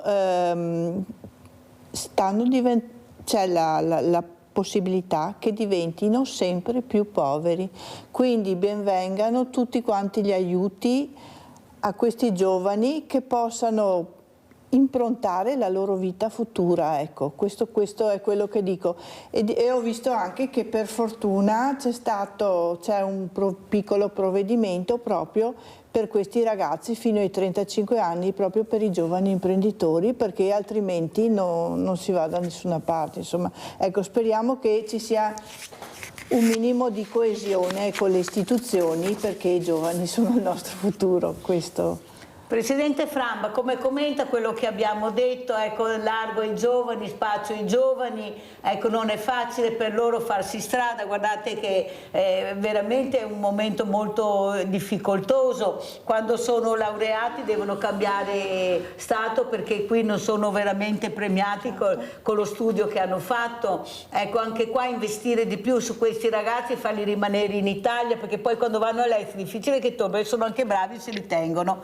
Ecco, e hanno anche un riscontro economico non da poco. Prima Presidente Framba, il sindaco Susanna diceva abbiamo fatto uno sbaglio enorme con l'euro, abbiamo preso un euro troppo caro. Io non ci credo mica, perché negli altri paesi anche loro hanno preso l'euro ma hanno adeguato subito gli stipendi e i costi, cioè gli stipendi in Germania non sono gli stipendi dell'Italia, eppure c'è l'euro, così in Spagna dappertutto. È qua che siamo stati, qualcuno ha fatto il furbo o sbaglio, Presidente? Il giorno dopo al supermercato, non capivamo neanche più cosa stava succedendo, però i loro stipendi, le pensioni, le reversibilità se la sono tenuta tutti e anche sono triplicati. Prego Presidente. Sì, grazie Mirella, perché era la cosa, se ci fosse stato tempo, che avrei chiesto di poter dire. Mi dispiace che il sindaco non ci sia. Se non avessimo fatto la scelta dell'euro saremmo un paese fallito.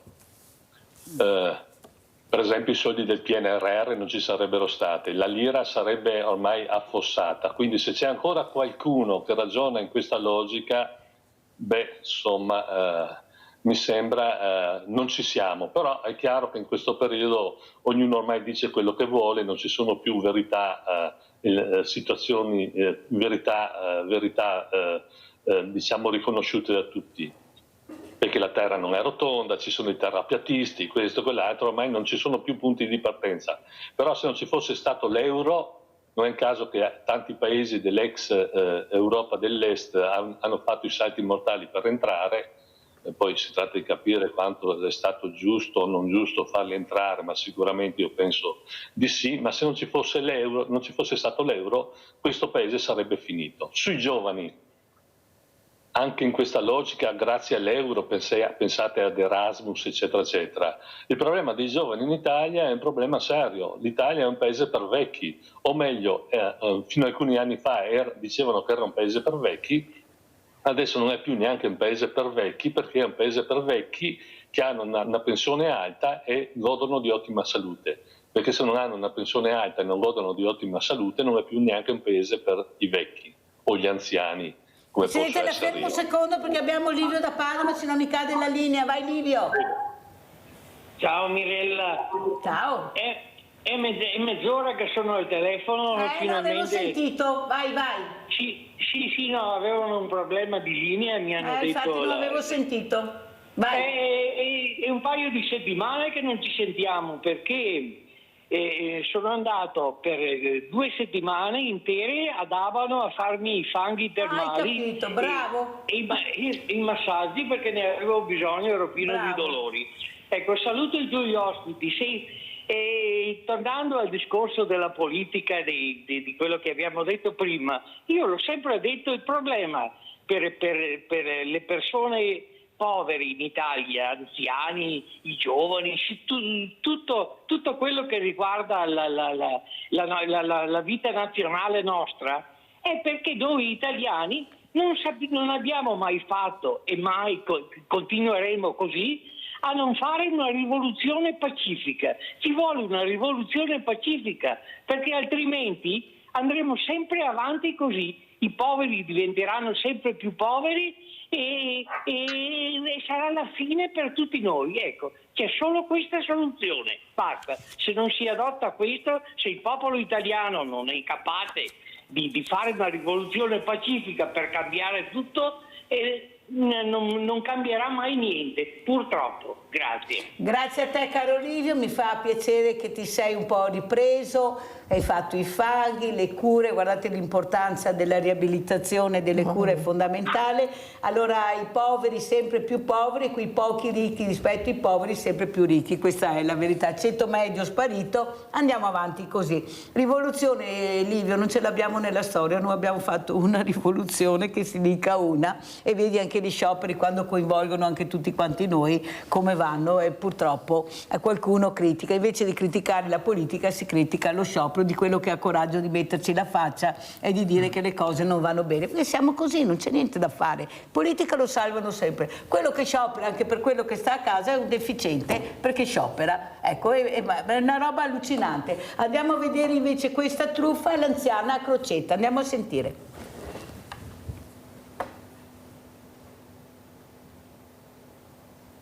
Si è finto un operatore della Polizia Postale di Roma e, secondo la tecnica del cosiddetto spoofing, ha convinto l'anziana a versare un bonifico di 6.000 euro. Denunciato un 33enne di Napoli, già aggravato da precedenti di polizia, e ritenuto responsabile della tentata truffa ai danni di una 70enne di Crocetta del Montello. Il tempestivo intervento dei militari ha impedito che la signora versasse la somma su una carta ricaricabile, riconducibile al truffatore. L'operazione bancaria è stata bloccata in tempo e i soldi riaccreditati sul conto della vittima. L'Arma dei Carabinieri coglie l'occasione per rinnovare l'appello, soprattutto agli anziani, spesso soggetti a simili raggiri, a non eseguire mai bonifici o altre operazioni economiche su richiesta telefonica di sconosciuti. In caso di dubbi o sospetti è fondamentale contattare subito il 112. Le truffe alla grande. Presidente Framba, anche questa è una cosa che sta colpendo molto il nostro territorio, ecco, non se ne può più veramente, nessuno ferma, chiunque può entrare nella proprietà privata, hai voglia, poi si chiama, io l'ho fatto, non le dico la tragedia che è successo, ma quasi quasi mi sentivo in colpa mica che avevo chiamato le forze dell'ordine, ho trovato delle persone all'interno del parco che era privato, ma hai voglia, poi alla fine non è successo niente. Ma allora se tutto è permesso cosa facciamo? Ecco, anche qua la truffa, ma la truffa è anni che diciamo che qualcuno deve fermare la truffa. Il garante, abbiamo visto che fine ha fatto il garante, cosa faceva il garante. Presidente, questi sono messaggi devastanti anche per i giovani. È logico che chi non dono, chi se ne frega, è meglio che mi tenga tutto me, perché visto che magari non che va anche qualcuno che mi va per attraverso, ma questo dono prezioso che è il mio corpo. Prego, Presidente. No, questo aspetto delle truffe, guardi, io ho lunedì, non l'altro ieri che era la festa della Madonna, il lunedì precedente in ufficio da me sono venute 3 persone, una persona anziana e 2 persone trentenni, che erano state truffate. Il problema di fondo è che con la tecnologia oggi tutto diventa più semplice per chi deve utilizzarla in modo ingannevole, tutto più complicato per noi cittadini che non conosciamo perfettamente la tecnologia. Le truffe sono un problema. Noi come Federconsumatori facciamo corsi, ma anche a Treviso sicuramente, continui corsi insieme anche ai Carabinieri per spiegare quali sono le metodologie da seguire di fronte al rischio truffa. Poi a livello teorico si fa questo, ma poi a livello pratico invece le persone ci cascano nella trappola, perché sono soprattutto gli anziani, perché si entra in un meccanismo per cui gli si dice che per esempio la nipotina ha avuto un incidente, bisogna pagare velocemente perché bisogna portarla in un ospedale privato, eccetera. Ci sono i professionisti della truffa. È chiaro che la truffa da un punto di vista diciamo di leggi non è una rapina a mano armata. Non so se rendo idea. E quindi, anche se è come una rapina a mano armata, perché la truffa è terribile. Presidente, la fermo perché abbiamo Luciano da Desenzano dal Garda. Vai Luciano. Mirella, ciao. Ciao. Buongiorno agli ospiti. Niente. Buongiorno. Se dopo il Signore vuole spiegare bene perché andavamo in fallimento a non entrare nell'euro, niente, l'euro è stato la rovina, Mirella. Perché non ha fatto 3.000 lire e un euro? Prodi, che andavamo ancora meglio. Pensa, gli ultimi 3 o 4 anni, lo sapete anche voi, i prezzi sono aumentati da 20-30%, il cibo e tutto, l'elettricità e il gas sono aumentati da 100 a 300-400, no? Ma anche se metti 50 euro in più nel busta paga o pensionato che prende 600-700 euro, non cambia niente. In 25 anni, pensa quanto inflazione c'è stata in 25 anni. Dovrebbero mettere chi prendeva 2 milioni di lire, 2.000 euro, chi prendeva 1.500 euro. Sarà sempre peggio, altrimenti sarà sempre peggio. Grazie Luciano, prego Presidente Framba.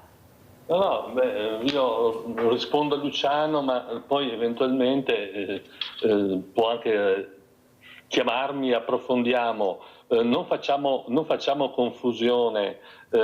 Gli aumenti dei prezzi che ci sono stati, non c'entrano niente con l'euro, sono tutta conseguenza di quello che è successo con il Covid e l'invasione da parte della Russia dell'Ucraina, che ha fatto schizzare in alto i prezzi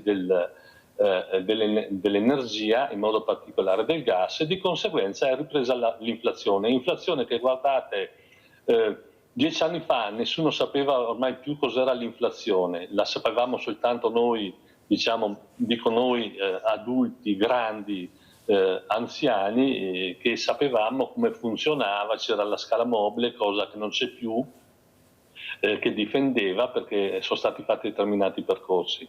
Ma questo non c'entra niente con l'euro. L'euro è stata la salvezza perché ha permesso di fare in modo che ci fossero dei centri regolatori a livello europeo, per fare in modo che ci fossero determinati controlli. Poi se qualcuno mi dice che invece che l'euro, al cambio dell'euro, invece che 1938 lire per un euro fosse stato fatto in maniera diversa, ma questa è stata una scelta fatta non tanto da Prodi o altro, perché non decidevano i governi, decidevano i responsabili economici dei paesi che avevano deciso di far parte dell'euro.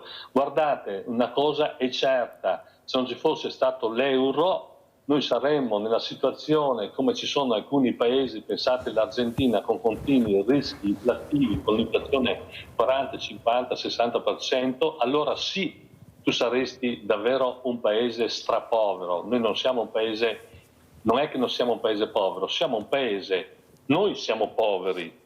No, siamo un paese che è stato impoverito dalla politica, non da noi, Presidente, là è il problema grande. Questo paese ha tantissima ricchezza, perché se guardiamo quelli che sono i depositi bancari che sono in riduzione, che nessuno ci deve toccare, se guardiamo cos'è il PIL, se guardiamo cos'è l'oro presso la Banca d'Italia di cui il governo si vuole impossessare, questo non è un paese a rischio fallimento, visto che lo spread è a 70. Ecco, non facciamo, poi ognuno può avere la sua idea, però non facciamo confusione sui dati di partenza.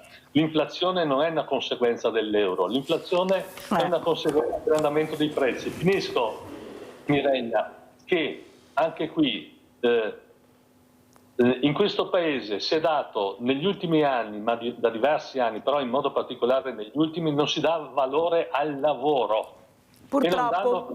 Gabriella da Mogliano, poi continuiamo, devo correre, sono in chiusura, vai Gabriella. Sì, le sue parole sulle votazioni sono parole sante, è giusto che vadino a votare, che non si lamentino che va su gente sbagliata come dice lei, e dopo entreranno anche gli arabi, quello è bello, e dopo ci lamenteremo. Grazie di tutto, buona giornata. Ciao cara Gabriella, grazie anche a te. Allora siamo in chiusura, Giorgio, Presidente Aido. Ecco, cosa vuoi dire, cosa farete a dicembre? Allora a dicembre, domenica prossima, a Santa Maria Maggiore, alle 16, ci sarà un bel concerto organizzato da Aido Treviso Silea insieme all'Abis provinciale di Venezia. Ma perché l'Abis provinciale di Venezia? Perché il Presidente è un pluristrumentista, direttore d'orchestra, addirittura compositore, insomma la conoscenza... ripetiamo la data e l'ora? Allora, il 14, domenica 14, nella chiesa di Santa Maria Maggiore alle 16. E ci sarà una pianista, una ragazza ucraina che abita a Chioggia, dicono che è bravissima. Ci sarà una cantante lirica che insegna al Conservatorio Pollini di Padova, insegna il canto lirico. E ci sarà Fabio Reggio, che è presidente provinciale Avis di Venezia, che suona il sassofono, e presenterà una persona che io non conoscevo, ma mi dicono che è conosciuta a livello nazionale. Presenterà una certa Mariangela Bognolo, che è una critica d'arte che è bravissima a presentare, e sarà organizzato da Avis e da Aido insieme. Bellissimo. Franca Gasparini, con quale parole ci saluti? Sì, con il discorso che è sempre più importante fare rete. Allora, perché Giorgio ha voluto, ha organizzato assieme a Fabio Reggio questo concerto? Perché? Per dare anche una motivazione a quello che stiamo facendo, cioè cercare di unire tutte le associazioni del dono in modo da poter andare avanti sempre con più forza e dare un messaggio alla popolazione. Le associazioni del dono in particolar modo Avis, ADMO e AIDO, sono unite per aiutare la popolazione, per far sì che la donazione sia vista non solo donazione come manifestazione di volontà di organi, tessuti e cellule gestita, diciamo così, da AIDO, ma anche come donazione di sangue, donazione di midollo osseo. E io qui volevo puntualizzare anche un'altra cosa. Vogliamo dare anche un altro messaggio, il messaggio del volontariato, importantissimo in questo periodo un po' così anche di crisi. Ecco, vogliamo fare rete, perché la rete è importantissima, e anche per poter venire insomma, cercare di aiutare il più possibile la popolazione, che poi la popolazione in fondo siamo noi, ecco, non c'è Grazie altro. anche a Franca Gasparini. Presidente Framba, come ci saluta? Quale messaggio per Natale? Beh, intanto vi faccio gli auguri. Poi, a proposito di iniziative, venerdì prossimo, il giorno 12, c'è lo sciopero indetto dalla CGIL. Guardate, è uno sciopero su fatti concreti, perché è uno sciopero contro il caro vita, è uno sciopero perché siano aumentati gli stipendi e le pensioni, perché ci sia attenzione a tutto quello che sono le problematiche che riguardano i giovani e gli anziani. Allora, come si diceva prima, bisogna partecipare non tanto a questa iniziativa, però bisogna partecipare alle iniziative che vengono fatte nel volontariato, perché se non c'è un concetto di cittadinanza attiva, guardate che c'è chi ha dei vantaggi pazzeschi rispetto al fatto che le persone pensino a se stesse e non pensino a quello che è il bene comune. E la politica in alcuni casi, come lei diceva Mirella, ragiona anche in questa logica. L'importante è che mi votino i miei, perché tanto so che la maggioranza non va a votare. Buon Natale a tutte e tutti. Grazie anche al Presidente Federconsumatori di Verona, Maurizio Framba, di essere stato con noi. Grazie veramente anche all'AIDO, in presenza questa mattina di Giorgio Donaggio, Presidente AIDO Gruppo Treviso Silea, e della moglie Franca Gasparini, anche lei una rappresentante numero 1 dell'AIDO. Veramente sono nel pezzo tutti i giorni per aiutare, ecco, la comunità, tutta la comunità. Grazie ai miei ospiti, pubblicità.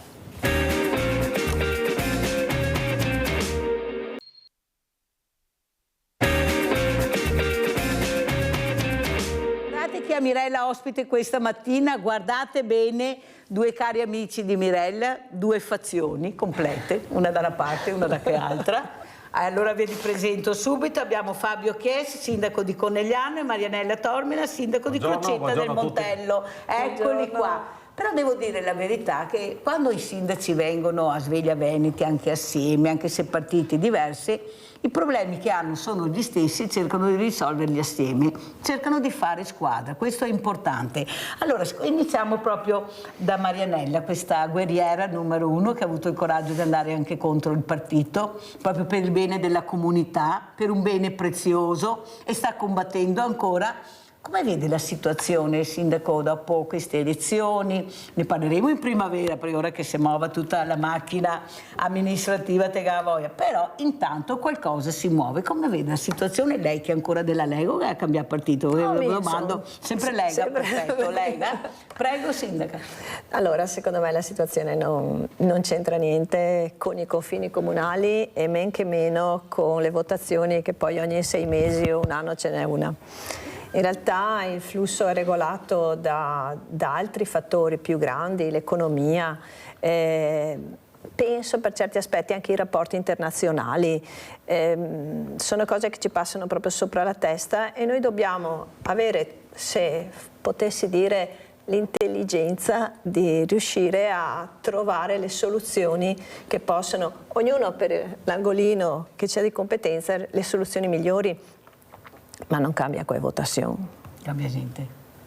Cambia il direttore, ma l'orchestra è sempre quella, vero sindaco? Secondo me sono meccanismi più grandi. Non è che una fabbrica trova lavoro o non trova lavoro perché cambiano qualcuno, i consiglieri di una regione, o sarebbe... Puoi migliorare delle cose o peggiorare, ma ben poco rispetto alle dinamiche generali che poi cambiano veramente la vita delle persone. Sindaco Chiesa, lei è un altro sindaco molto importante, sempre nel pezzo, che cerca anche lui di dare dei messaggi importanti a questi cittadini che bussano alla porta dei sindaci, è l'unica porta di servizi sociali, perché non avete altre porte aperte, ma soprattutto la volontà almeno di ascoltare, ecco, i problemi del territorio. E si parlava prima appunto con gli ospiti precedenti, il conto di Acerva, 1 più 1 fa 2, il problema è che a queste famiglie, a questi anziani non arriva più il 2, neanche l'1,5, non riescono ad arrivare alla seconda settimana del mese. Prego. Hai perfettamente ragione Mirella, parlavamo di elezioni. Diciamo cambia poco se la classe politica non si rende conto che ci stiamo completamente avvitando. Oggi il costo della vita è andato fuori controllo per una famiglia normale che ha uno stipendio normale e si rischia di essere sotto la soglia della povertà. Questa è la realtà dei fatti. Facciamo i conti prima, li abbiamo fatti un po' anche in questi mesi qua. Anche se 2 persone lavorano, che è la normalità oggi della vita quotidiana, e hanno un buono stipendio che arrivi anche magari sopra i 3.000 euro al mese, quando hai pagato l'affitto o il mutuo della casa, con le spese correlate, una macchina oggi costa tra bollo, assicurazione, gomme che devi cambiare ogni anno e altri balzelli che hai, se non la devi pagare, cioè se l'hai già comprata, minimo 400 euro al mese.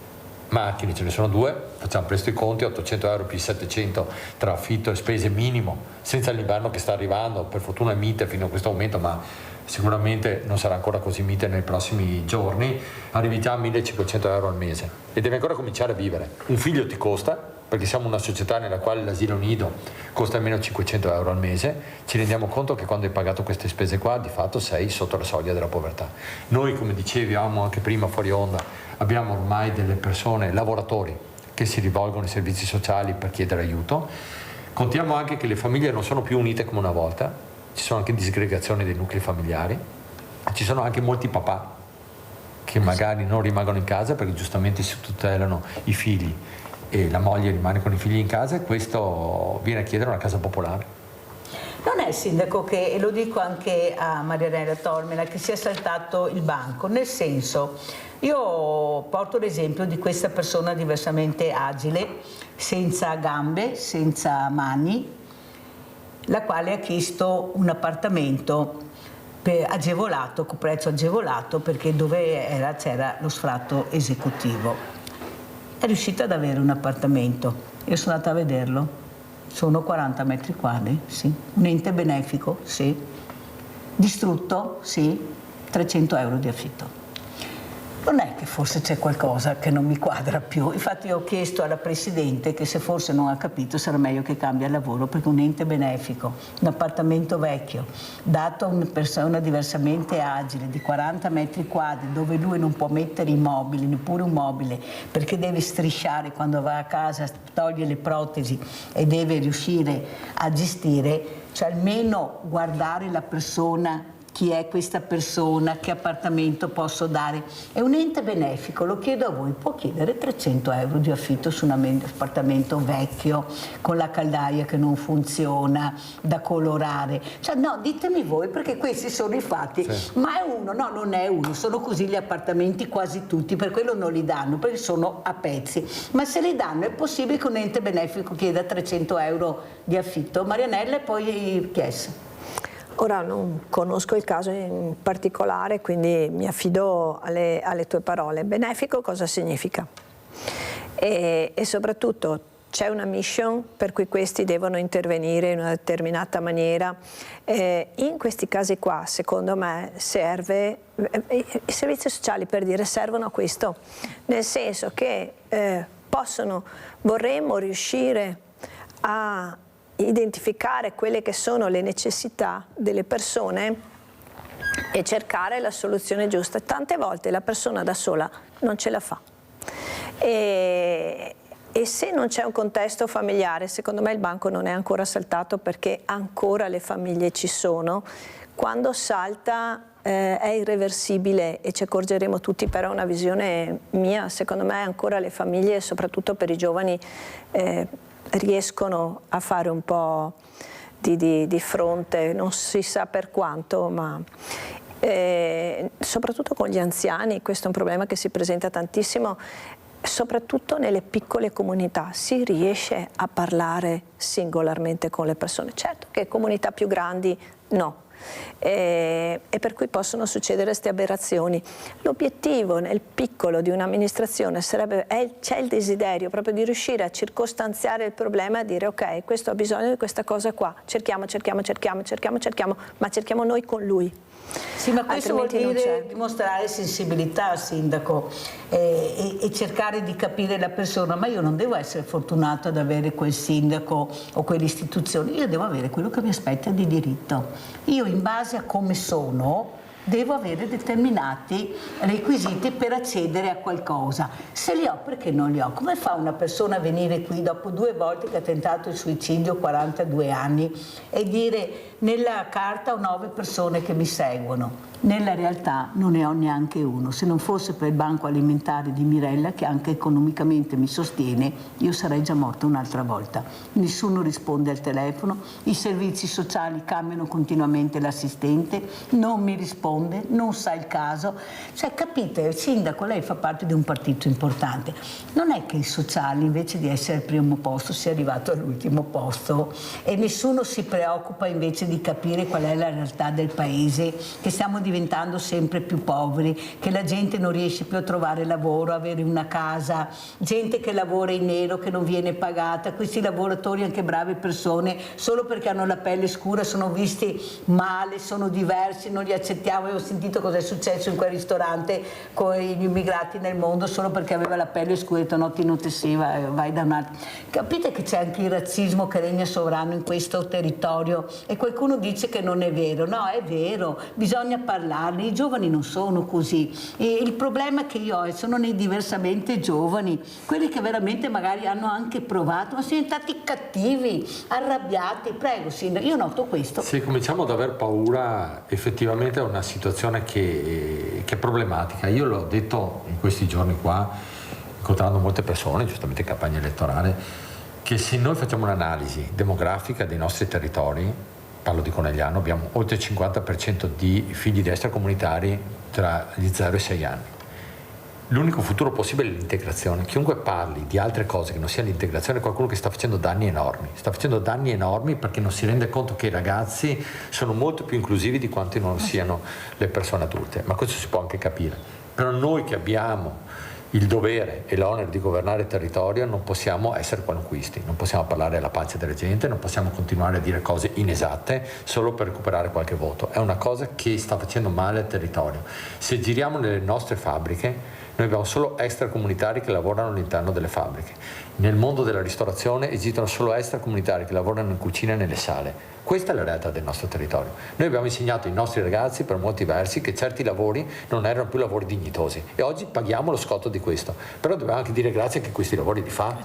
E invece per qualcuno che si comporta male, che c'è, noi facciamo di tutto l'erba un fascio. Ci piace fare così perché è più facile parlare in questo modo, però non facciamo il bene del territorio. Io continuerò a dirlo, lo dirò in continuazione, che l'integrazione è l'unico futuro possibile che abbiamo. Ci sono tanti bravi ragazzi che io vedo quando vengono a giurare per la cittadinanza, si emozionano, si commuovono davanti alla bandiera italiana, di qualsiasi colore loro siano. Tra l'altro noto più senso di appartenenza ogni tanto in questi ragazzi, in questi signori che hanno aspettato 10-20 anni per avere la cittadinanza, rispetto ad alcuni dei nostri che se ne stanno fregando altamente.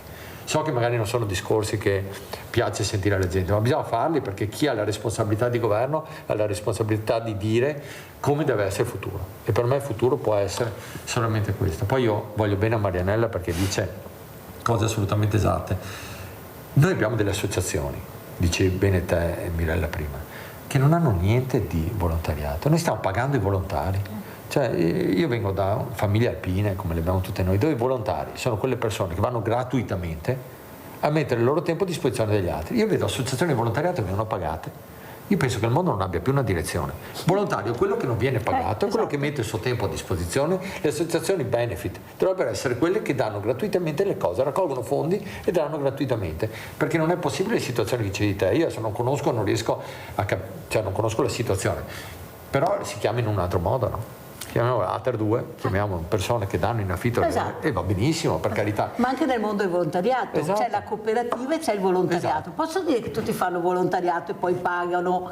Sono due cose diverse. Sono due cose diverse. Il volontariato è quello dove la gente mette a disposizione il proprio tempo gratuitamente. Questo è il volontariato, tutto il resto non è volontariato. Tutto il resto sono persone che fanno anche bene alcune cose, però non è volontariato. Però tutti questi immobili, sindaci, che ci sono nel territorio, bene o male un po' dappertutto, chiusi, che non riusciamo veramente a rimettere in ordine, oppure anche, è anni che lo dico, questi diversamente giovani che vivono soli, magari ospitare un universitario, perché dopo io mi scontro, l'ho detto anche prima, ma speriamo qualcosa cambia grazie a voi, sono i figli ai nobili da mio papà e mia mamma non mi metto via dentro, no, però dopo arriva il ladro che porta via tutto, allora va bene così. Forse non è da iniziare proprio da voi ad accelerare proprio su questo, cercare dov'è la fragilità e cercare di arginarla, magari anche col mondo del volontariato. Noi non veniamo mai chiamati da nessuno, nessuno ci chiama. I soliti noti sì, ma perché fanno parte di cerchi magici, ma il mondo del volontariato, visto che c'è un'iscrizione al RUNTS, che dovremmo essere tutti partecipi, chi fa cose, come aiutare, perché la persona non ha bisogno solo di un'associazione, ha bisogno di tante associazioni, la spesa, le medicine, soprattutto i medici di famiglia che non hanno l'elenco delle associazioni, ha detto qua la Presidente Barcatti, noi non abbiamo l'elenco delle associazioni nel momento che arriva il paziente per capire chi possiamo chiamare per aiutare. Cioè c'è un lavoro enorme da fare, ma bisogna iniziare a farlo, sbaglio. Allora, per l'esperienza che ho io nel mio piccolo, stiamo facendo salti mortali per vedere se è possibile recuperare gli edifici vecchi, dico vecchi nel senso che non sono più in regola con le norme attuali, che sono l'80% penso ormai dei paesi. Una fatica. Perché? Perché nonostante ci siano contributi, sovvenzioni qua e là, alla fine uno mettersi a restaurare gli edifici vecchi, chiamiamoli, passami il termine così, costa tantissimo. È fatica, nel senso che è un lavoraccio, e anche proprio segui il progetto, tutte quelle cose là, per cui uno lo fa quando ha bisogno e il più delle volte non è, almeno questo mi dicono, la ripeto proprio in buona fede, non è economicamente remunerativo l'eventuale affitto. No, ferma. Però, a parte ferma, questo, aspetta. Il tempo se tirano, aspetta. Una volta i grandi industriali con la quinta elementare, l'ho detto anche prima, facevano prima la casa per gli operai e vicino anche alla fabbrica. Certo, adesso lo vedo, ecco, non è lei che si deve muovere a ristrutturare. Questi lavoratori dove lavorano? Qual è la ditta che lavora? Tu ditta che hai questi lavoratori, ti impegni a ristrutturare anche questo immobile, perché non è possibile che questi lavoratori una volta che escono dormono per strada, lavorano nelle nostre aziende, perciò non è lei che deve ristrutturare, è l'imprenditore. D'accordo, io cerco di cambiare norme urbanistiche in quel senso là, quello che può fare il comune cosa può essere, mica può mettersi a... Però, no, detta proprio così, per me serve pochissimo. Alla fine serve pochissimo perché? Perché non ci sono i volani, come stai dicendo tu, non ci sono i volani veri per il recupero di pezzi di paesi interi. E io mi chiedo dove andremo a finire. Dall'altra parte, per esempio, nel mio caso, non so se da voi è la stessa cosa, ma gli anziani che sono rimasti ad abitare nel Montello, là, come broccoli, da soli. Allora, il pericolo che c'è? La mentalità non è quella di andare nei co-housing, eccetera, perché è casa sua, perché posso capire. Giusto, posso capire. Hanno bisogno di tantissime forme di aiuto. Non c'è la catena proprio funzionale. C'è un po', perché non è giusto dire non c'è. C'è un po', ma non è sufficiente. Sindaco, dobbiamo correre perché il tempo è tiranno. Chi è? Sì, no, ma ha ragione Mirella. Sai cos'è? Io ogni tanto non capisco, se non vogliamo ammettere qual è la situazione attuale. Sembra che chi poi governa le cose, ma compreso noi anche, perché poi non bisogna sempre dire che è colpa degli altri, noi abbiamo delle responsabilità anche noi, ma è la società intera che vuole girarsi dall'altra parte. Invece, se tu vai nelle grandi città, ormai la tocchi con mano la povertà. Cioè, noi fortunatamente, diceva giustamente, abbiamo delle reti familiari che ancora assorbono un po'. Secondo me sì. Ma se tu vai nelle città ti rendi conto di qual è la situazione italiana in questo momento. I numeri che abbiamo nei banchi alimentari. No, ma gente che dorme per strada e noi non siamo abituati ancora a vederli. Però ce n'è. Cioè, è una situazione che noi siamo già in ritardo. Quello che dici te, l'insieme delle associazioni va bene, ma anche lo Stato dovrebbe intervenire. Cioè noi ci ritroviamo in situazioni dove l'aiuto non è strutturale ma è legato alla buona volontà delle associazioni. Invece l'aiuto dovrebbe essere strutturale. Tu dici, una persona di determinate caratteristiche di difficoltà deve trovare la sua strada. Non possiamo essere in balia di chi è fortunato a trovare qualcuno che gli dà una mano. E invece ci ritroviamo in queste situazioni. Allora, io penso, se l'imprenditore inizia a investire perché sono gli operai di cui ha bisogno, perché senza di quelli non si va da nessuna parte, ecco. Però noi continuiamo a pagare il CEO invece di pagare l'operaio, che è quello che tiene in piedi la fabbrica. Se le associazioni di volontariato finalmente si fa chiarezza chi sei, cosa fai, come puoi aiutarmi, forse riusciremo ad aiutare queste persone, ma se continua la politica a dividere anche il mondo del volontariato, che vanno avanti i soliti noti, e i soliti noti sappiamo chi sono e cosa fanno, poi troviamo gli anziani morti in casa, e questo non può accadere. Non può, è uno che lavora, deve trovare una casa e deve essere garante il sindaco deve fare da garante per l'affitto, perché se questa persona ha uno stipendio regolare che arriva, tu devi trovare la casa a questa persona. Io sono dell'idea che se il sindaco si muove è molto rispettato anche dall'imprenditore, perché l'imprenditore ha bisogno del sindaco, non c'è niente da fare, l'imprenditore ha bisogno di voi, e se voi continuate veramente a premere perché la situazione sta diventando incandescente, ecco, davanti alle prefetture vediamo sono persone per bene che lavorano, queste non sono delinquenti, neanche spacciatori, ecco, allora queste persone qua vogliamo capire che dobbiamo, è Natale, fate i buoni. Sindaco, siamo in chiusura, veloce. Allora, secondo me è un lavoro grandissimo da fare, nel senso che è bello, è proprio bello e sa di buono.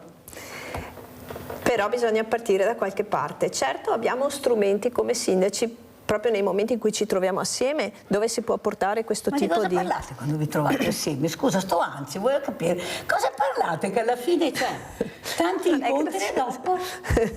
Però affrontare argomenti del genere e prenderli in mano, magari con dei tecnici che riescono ad avere, come dire, anche l'imparzialità, che non è poco. In questi casi, secondo me, da qualche parte si può andare. E forse permettimi, non è detto che costi di più ai comuni. Secondo me sì, tra virgolette, passatemi il termine, si risparmia. Sindaco? Sì. Io come Marianella penso che, non dico ogni settimana, ma spesso chiamiamo le agenzie immobiliari proprio per quello che dici te, perché tendono a non dare in affitto alle case, soprattutto agli extracomunitari, tante volte non si fidano perché hanno paura, soprattutto sono i bimbi piccoli, di non riuscire poi a mandare. Invece sono quelli che ci tengono di più a pagare l'affitto, che ci tengono di più a rispettare le regole, perché sanno cosa vuol dire poi non avere un posto di lavoro e non riuscire a mantenere la famiglia, per cui lo facciamo costantemente. Però come dici te, determinate associazioni, ne hai citata una ma altre, io sono uno che poi ultimamente ne frequenta anche poco, cioè è brutto da dire. Ti senti quasi meglio a fare il tuo a casa tua, perché ti sembra che perdi tempo ad andare in consessi nei quali tu parli, ma alla fine non esci. Allora uno dice preferisco stare a casa mia, cercare di aiutare la mia gente e fare il massimo che posso, però non è giusto neanche, perché dici ci sono posti nei quali dovremmo risolvere problemi grandi. Invece ci troviamo a casa nostra a subire le leggi degli altri e a risolvere problemi piccoli. Va bene perché siamo stati eletti per far questo, ma siamo anche stati eletti per cercare di cambiare le cose. Ma la squadra dovrebbe essere questa. Ad esempio io mi trovo a Conegliano chi posso invitare di imprenditori, chi posso invitare di addetti ai lavori, di professionisti, dove posso puntare, dov'è che ho questi appartamenti, di chi sono, perché sennò non ne veniamo fuori, se continuiamo a passare il cerino. Qua arriva il freddo, io sono preoccupata, guardate che arrivi gennaio, io sono preoccupatissima, io sto cercando di comprare il pellet, devo comprarlo con i vostri soldi, perché non arriva niente. cioè non arriva niente. Anche per gli anziani hanno dignità e stanno al freddo. Esatto. Cioè non te lo dicono neanche. Noi abbiamo qualcuno che va nelle case e dice: sindaco, erano 15 gradi, allora poi intervieni, però come dici te, i nostri hanno dignità, bisogna andare a trovarli. Perché se tu aspetti che vengano loro, li trovi morti al freddo a casa. Non verranno mai. E voi non avete i numeri per andarli a trovare. E là è il problema grande. Ma se voi chiamate le associazioni di volontariato e fate un elenco, andate a trovarmi queste persone perché so che sono in difficoltà, noi potremmo essere le sentinelle del territorio. Invece cosa hanno fatto i presidenti che siamo noi? Siamo ancora più responsabili, ci hanno ancora caricato di più il peso di queste presidenze. Pensate cosa hanno fatto? Giriamo col commercialista, dobbiamo pagare noi volontari, dobbiamo pagare per fare il volontariato, ma la politica dovrebbe vergognarsi, secondo voi sì o no? Un saluto veloce di Natale, sindaco. Allora io auguro veramente, anche forse collegato con tutto un po' il ragionamento del tema di questa mattina, io auguro veramente la serenità e soprattutto mi piacerebbe pensare che ognuno nella sua comunità è vicino. Cioè sentirci vicini è l'unica maniera che abbiamo. Sai, un signore simpatico a un certo punto ha detto: è inutile che cerchiamo di coprire tutto con le leggi, bisogna fare qualcosa di buono. Sindaco, qualcosa di buono, un minuto? Beh, anch'io volevo augurare buon Natale a tutti, ovviamente ringraziare te, Mirella, salutare Marianella che la trovo sempre. Ma come vanno d'accordo, ve l'ho detto? Mi fa un piacere incredibile. E dire a tutti che se hanno qualche minuto vadano anche a trovare gli anziani nell'RSA. Sono tante persone che hanno dato tanto al nostro territorio, oggi sono soli e io vedo che anche un sorriso di persone che non conoscono, si siedono là, parlano 2 minuti, è una cosa meravigliosa. E ricordatevi anche di quelle persone che non hanno una famiglia magari e che aspettano solo un abbraccio, un saluto.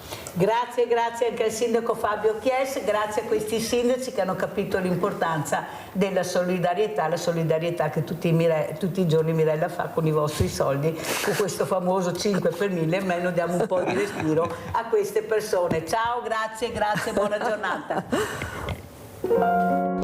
Ciao grande famiglia, un'altra settimana, un altro assegno. A chi lo portiamo oggi? A un anziano. Andiamo.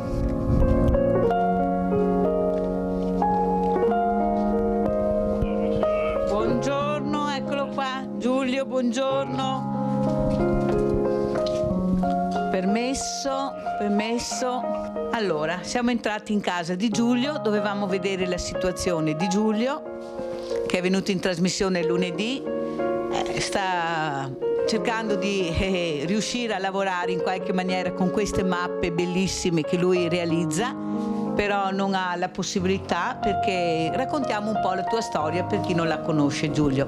Allora, Giulio Micheli è venuto in trasmissione perché ha bisogno di aiuto. Non aveva il coraggio di chiederlo e allora io l'ho aiutato, nel senso che l'ho chiesto io per lui. Questa mattina siamo qua perché io volevo vedere coi miei occhi la situazione di Giulio, come viveva, dove viveva e cosa si può fare per aiutare, perché l'anziano va sempre aiutato, indipendentemente da tutto e da tutti. Allora, chi sei Giulio Micheli? Quanti anni hai? 78. Cosa facevi nel passato? Beh, ho fatto il piano regionale del Veneto, ho fatto cartine, e dopo a New York ho lavorato a alto livello sia in politica. Quante lingue sai, Giulio? Beh, una volta leggevo tranquillamente il greco, tragedie, il latino, dopo ho studiato anche il russo perché facevo fisica atomica e quindi ho studiato il tedesco, l'inglese per conto mio, il francese. Ecco, avete capito? Adesso non ricordo più tanto, ma comunque. Che laurea hai? No, nessuna. E cosa fai? Adesso sto facendo queste cartine qua. Ma spiega cosa sono queste cartine? Sono delle mappe?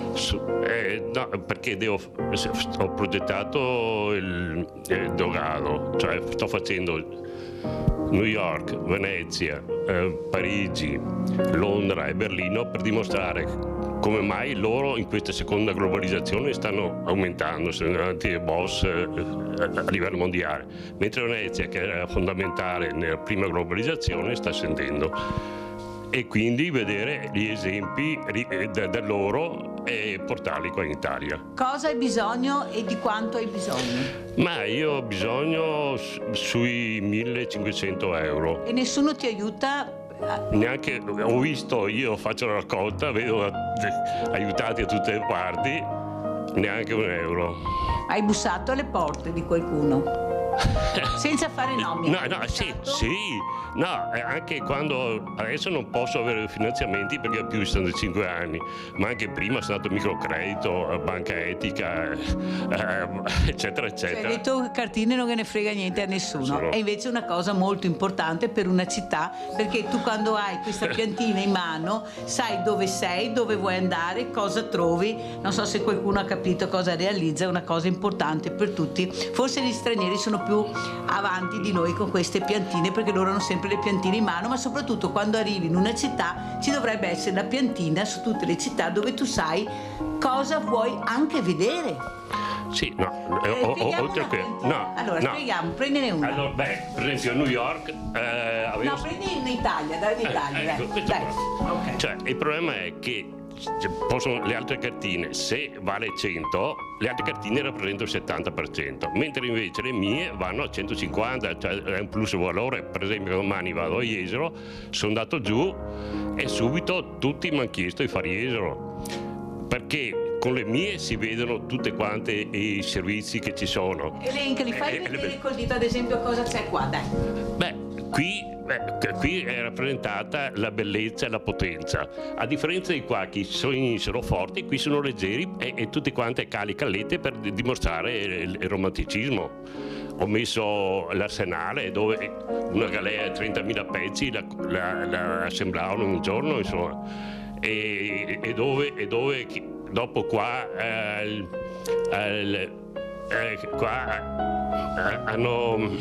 era la base delle banche centrali moderne. Allora, tu sei un cartografo. Un cartografo non può vivere in un appartamentino piccolissimo così, ma soprattutto guardiamo la muffa. Dopo noi chiamiamo il sindaco Mario Conte. Adesso guardiamo l'appartamento, se ci fai da guida, anche se c'è poco da guidare. Questa qua invece è la permesso. Guardi. Queste sono case comunali? Sì. Quanto paghi di affitto? Dunque, prima era 100, invece di darmi l'appartamento mi hanno aumentato l'affitto a 150. 150 euro. 150 euro, cioè che se io invece mi davano l'appartamento 3 anni fa, quei soldi avrei risparmiato. Quale appartamento? Un appartamento comunale dove pagano 30-40 euro. Ma tu hai fatto domanda?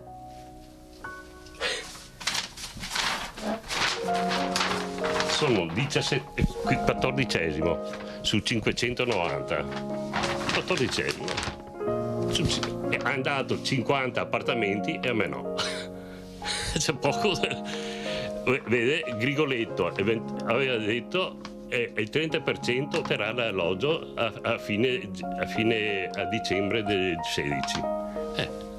2016, 3 anni che aspetto. Bene. Se sapevo così, perché mi dicevano sempre prossimo sei tu, se sapevo così andavo e aiuto prima e ora sarei a New York. Allora, tu chiedi un appartamento più decente e più vivibile per te. Sì, e che costi anche meno, insomma, come pagano gli altri, no? Chiamiamo il sindaco Mario Conte, speriamo mi vada bene. Di solito sono fortunata. Signor Sindaco, buongiorno, grazie di aver risposto alla mia chiamata. Sono qui a casa del signor Micheli e purtroppo sto vivendo la situazione dove vive il signor Micheli, è un appartamento pieno di muffa. Soprattutto questo anziano che sta facendo il cartografo per cercare di aiutarsi ha tutte queste piantine che poi lei vedrà, se avrà piacere di vedere il filmato che stiamo girando, sotto il letto. Io vorrei capire se è possibile, visto che gli anziani sono vicini al cuore anche suo, perché lo dice tante volte, se è possibile aiutare questa persona. Sì, guardi, io ti ringrazio e saluto anche il signore che tra l'altro ho avuto modo di apprezzare le sue mappe perché me le ha personalmente consegnate e quindi nutro anche un certo affetto nei suoi confronti. Rispondo anche grazie al passaggio che mi hai fatto sui 25 anni di residenza, per dirti che in realtà entreranno nel nuovo regolamento per le graduatorie delle case popolari, che proprio nel prossimo Consiglio Comunale passerà, perché purtroppo negli ultimi anni era stato tolto questo requisito premiante e noi invece riteniamo di dover premiare e di voler premiare proprio quelle persone che hanno contribuito alla crescita del nostro territorio. Nel caso specifico ti chiedo di farmi avere ovviamente il materiale, poi sarà anche mia cura andarlo a trovare direttamente, porterò con me il dirigente al sociale per capire quale soluzione per riuscire a dare delle risposte concrete anche a questo cittadino che in questo momento sta vivendo delle difficoltà. Quindi mi prendo personalmente l'impegno di poterlo trovare la strada migliore per poterlo aiutare e consentirgli di vivere dignitosamente nella nostra città, e mi dispiace invece che oggi si viva nelle difficoltà, magari anche un po' per mancanza delle istituzioni. Io la ringrazio Sindaco, so che lei è un uomo di parola nel vero senso e questo lo dico pubblicamente, perciò ringrazio e al più presto allora o il signor Micheli o lei vi incontrerete e cercheremo di trovare una soluzione. Domani mattina andrò a trovarlo e mi porterò con me il responsabile del servizi sociali. Grazie Sindaco, buona giornata e grazie ancora per la sua sensibilità, buon lavoro, grazie. Grazie Mirella.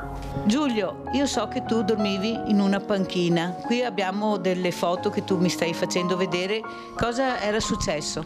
È che non avendo soldi, quando camminavo non prendevo l'autobus, andavo sempre a piedi e dopo delimitato perché mangiavo male, dormire sulle panchine eccetera, e di notte faceva freddo quindi dovevo spostarmi per riscaldarmi un po' e ho preso l'Erisipera e dopo 10 giorni dovevo guarire, al 18° giorno quando le gambe erano come prosciutti. Allora sono andato in guardia medica e gli ho detto datemi il massimo. Per 3-4 giorni non è successo niente, però dopo un po' alla volta sono tornato normale. Avete visto le spine che subiscono gli anziani che penetrano nella loro pelle? Queste sono le spine. Qualcuno le ha portate queste spine. Allora, sorpresa. Uomo Micheli, questo è l'assegno della grande famiglia di Rete Veneta. Dopo tante promesse, tante chiusure di porte, tanto faremo, non si era visto mai niente, invece questo è reale che ti permetterà di affrontare meglio questi percorsi che tu stai piangendo? Ma dai Giulio! Cosa succede? Beh, non sa cosa vuol dire per me. Lo so. La libertà. Lo so. La libertà. Lo so. Che me ci cara. Ecco, allora noi ti diamo questa libertà, pensate. Questa libertà, questo assegno è tutto, non lo dovrai restituire, è tuo. Ecco, io so che andrà bene, molto bene, perché sei una persona preziosa, di più, che sta facendo un lavoro utile per tutti, perciò non ti scoraggiare, ci sono io, abbiamo sentito il sindaco che ha detto che domani verrà a trovarti, troveremo anche una sistemazione più confacente anche per il tuo lavoro di cartografo, perché c'è la possibilità di fare questo e perciò farai una Pasqua diversa da come pensavi. Cosa vuoi dire alla grande famiglia di Rete Veneta, Giulio? Grazie, proprio non solo per me, ma anche perché favorisco le città che rappresento, insomma. Ecco, bene. Quindi sia per il privato sia per il pubblico, come voi fate in maniera egregia, ho visto anche ieri. E non piangere più. No. L'anziano non deve piangere, deve sorridere. Ciao grande famiglia, siete meravigliosi e andiamo?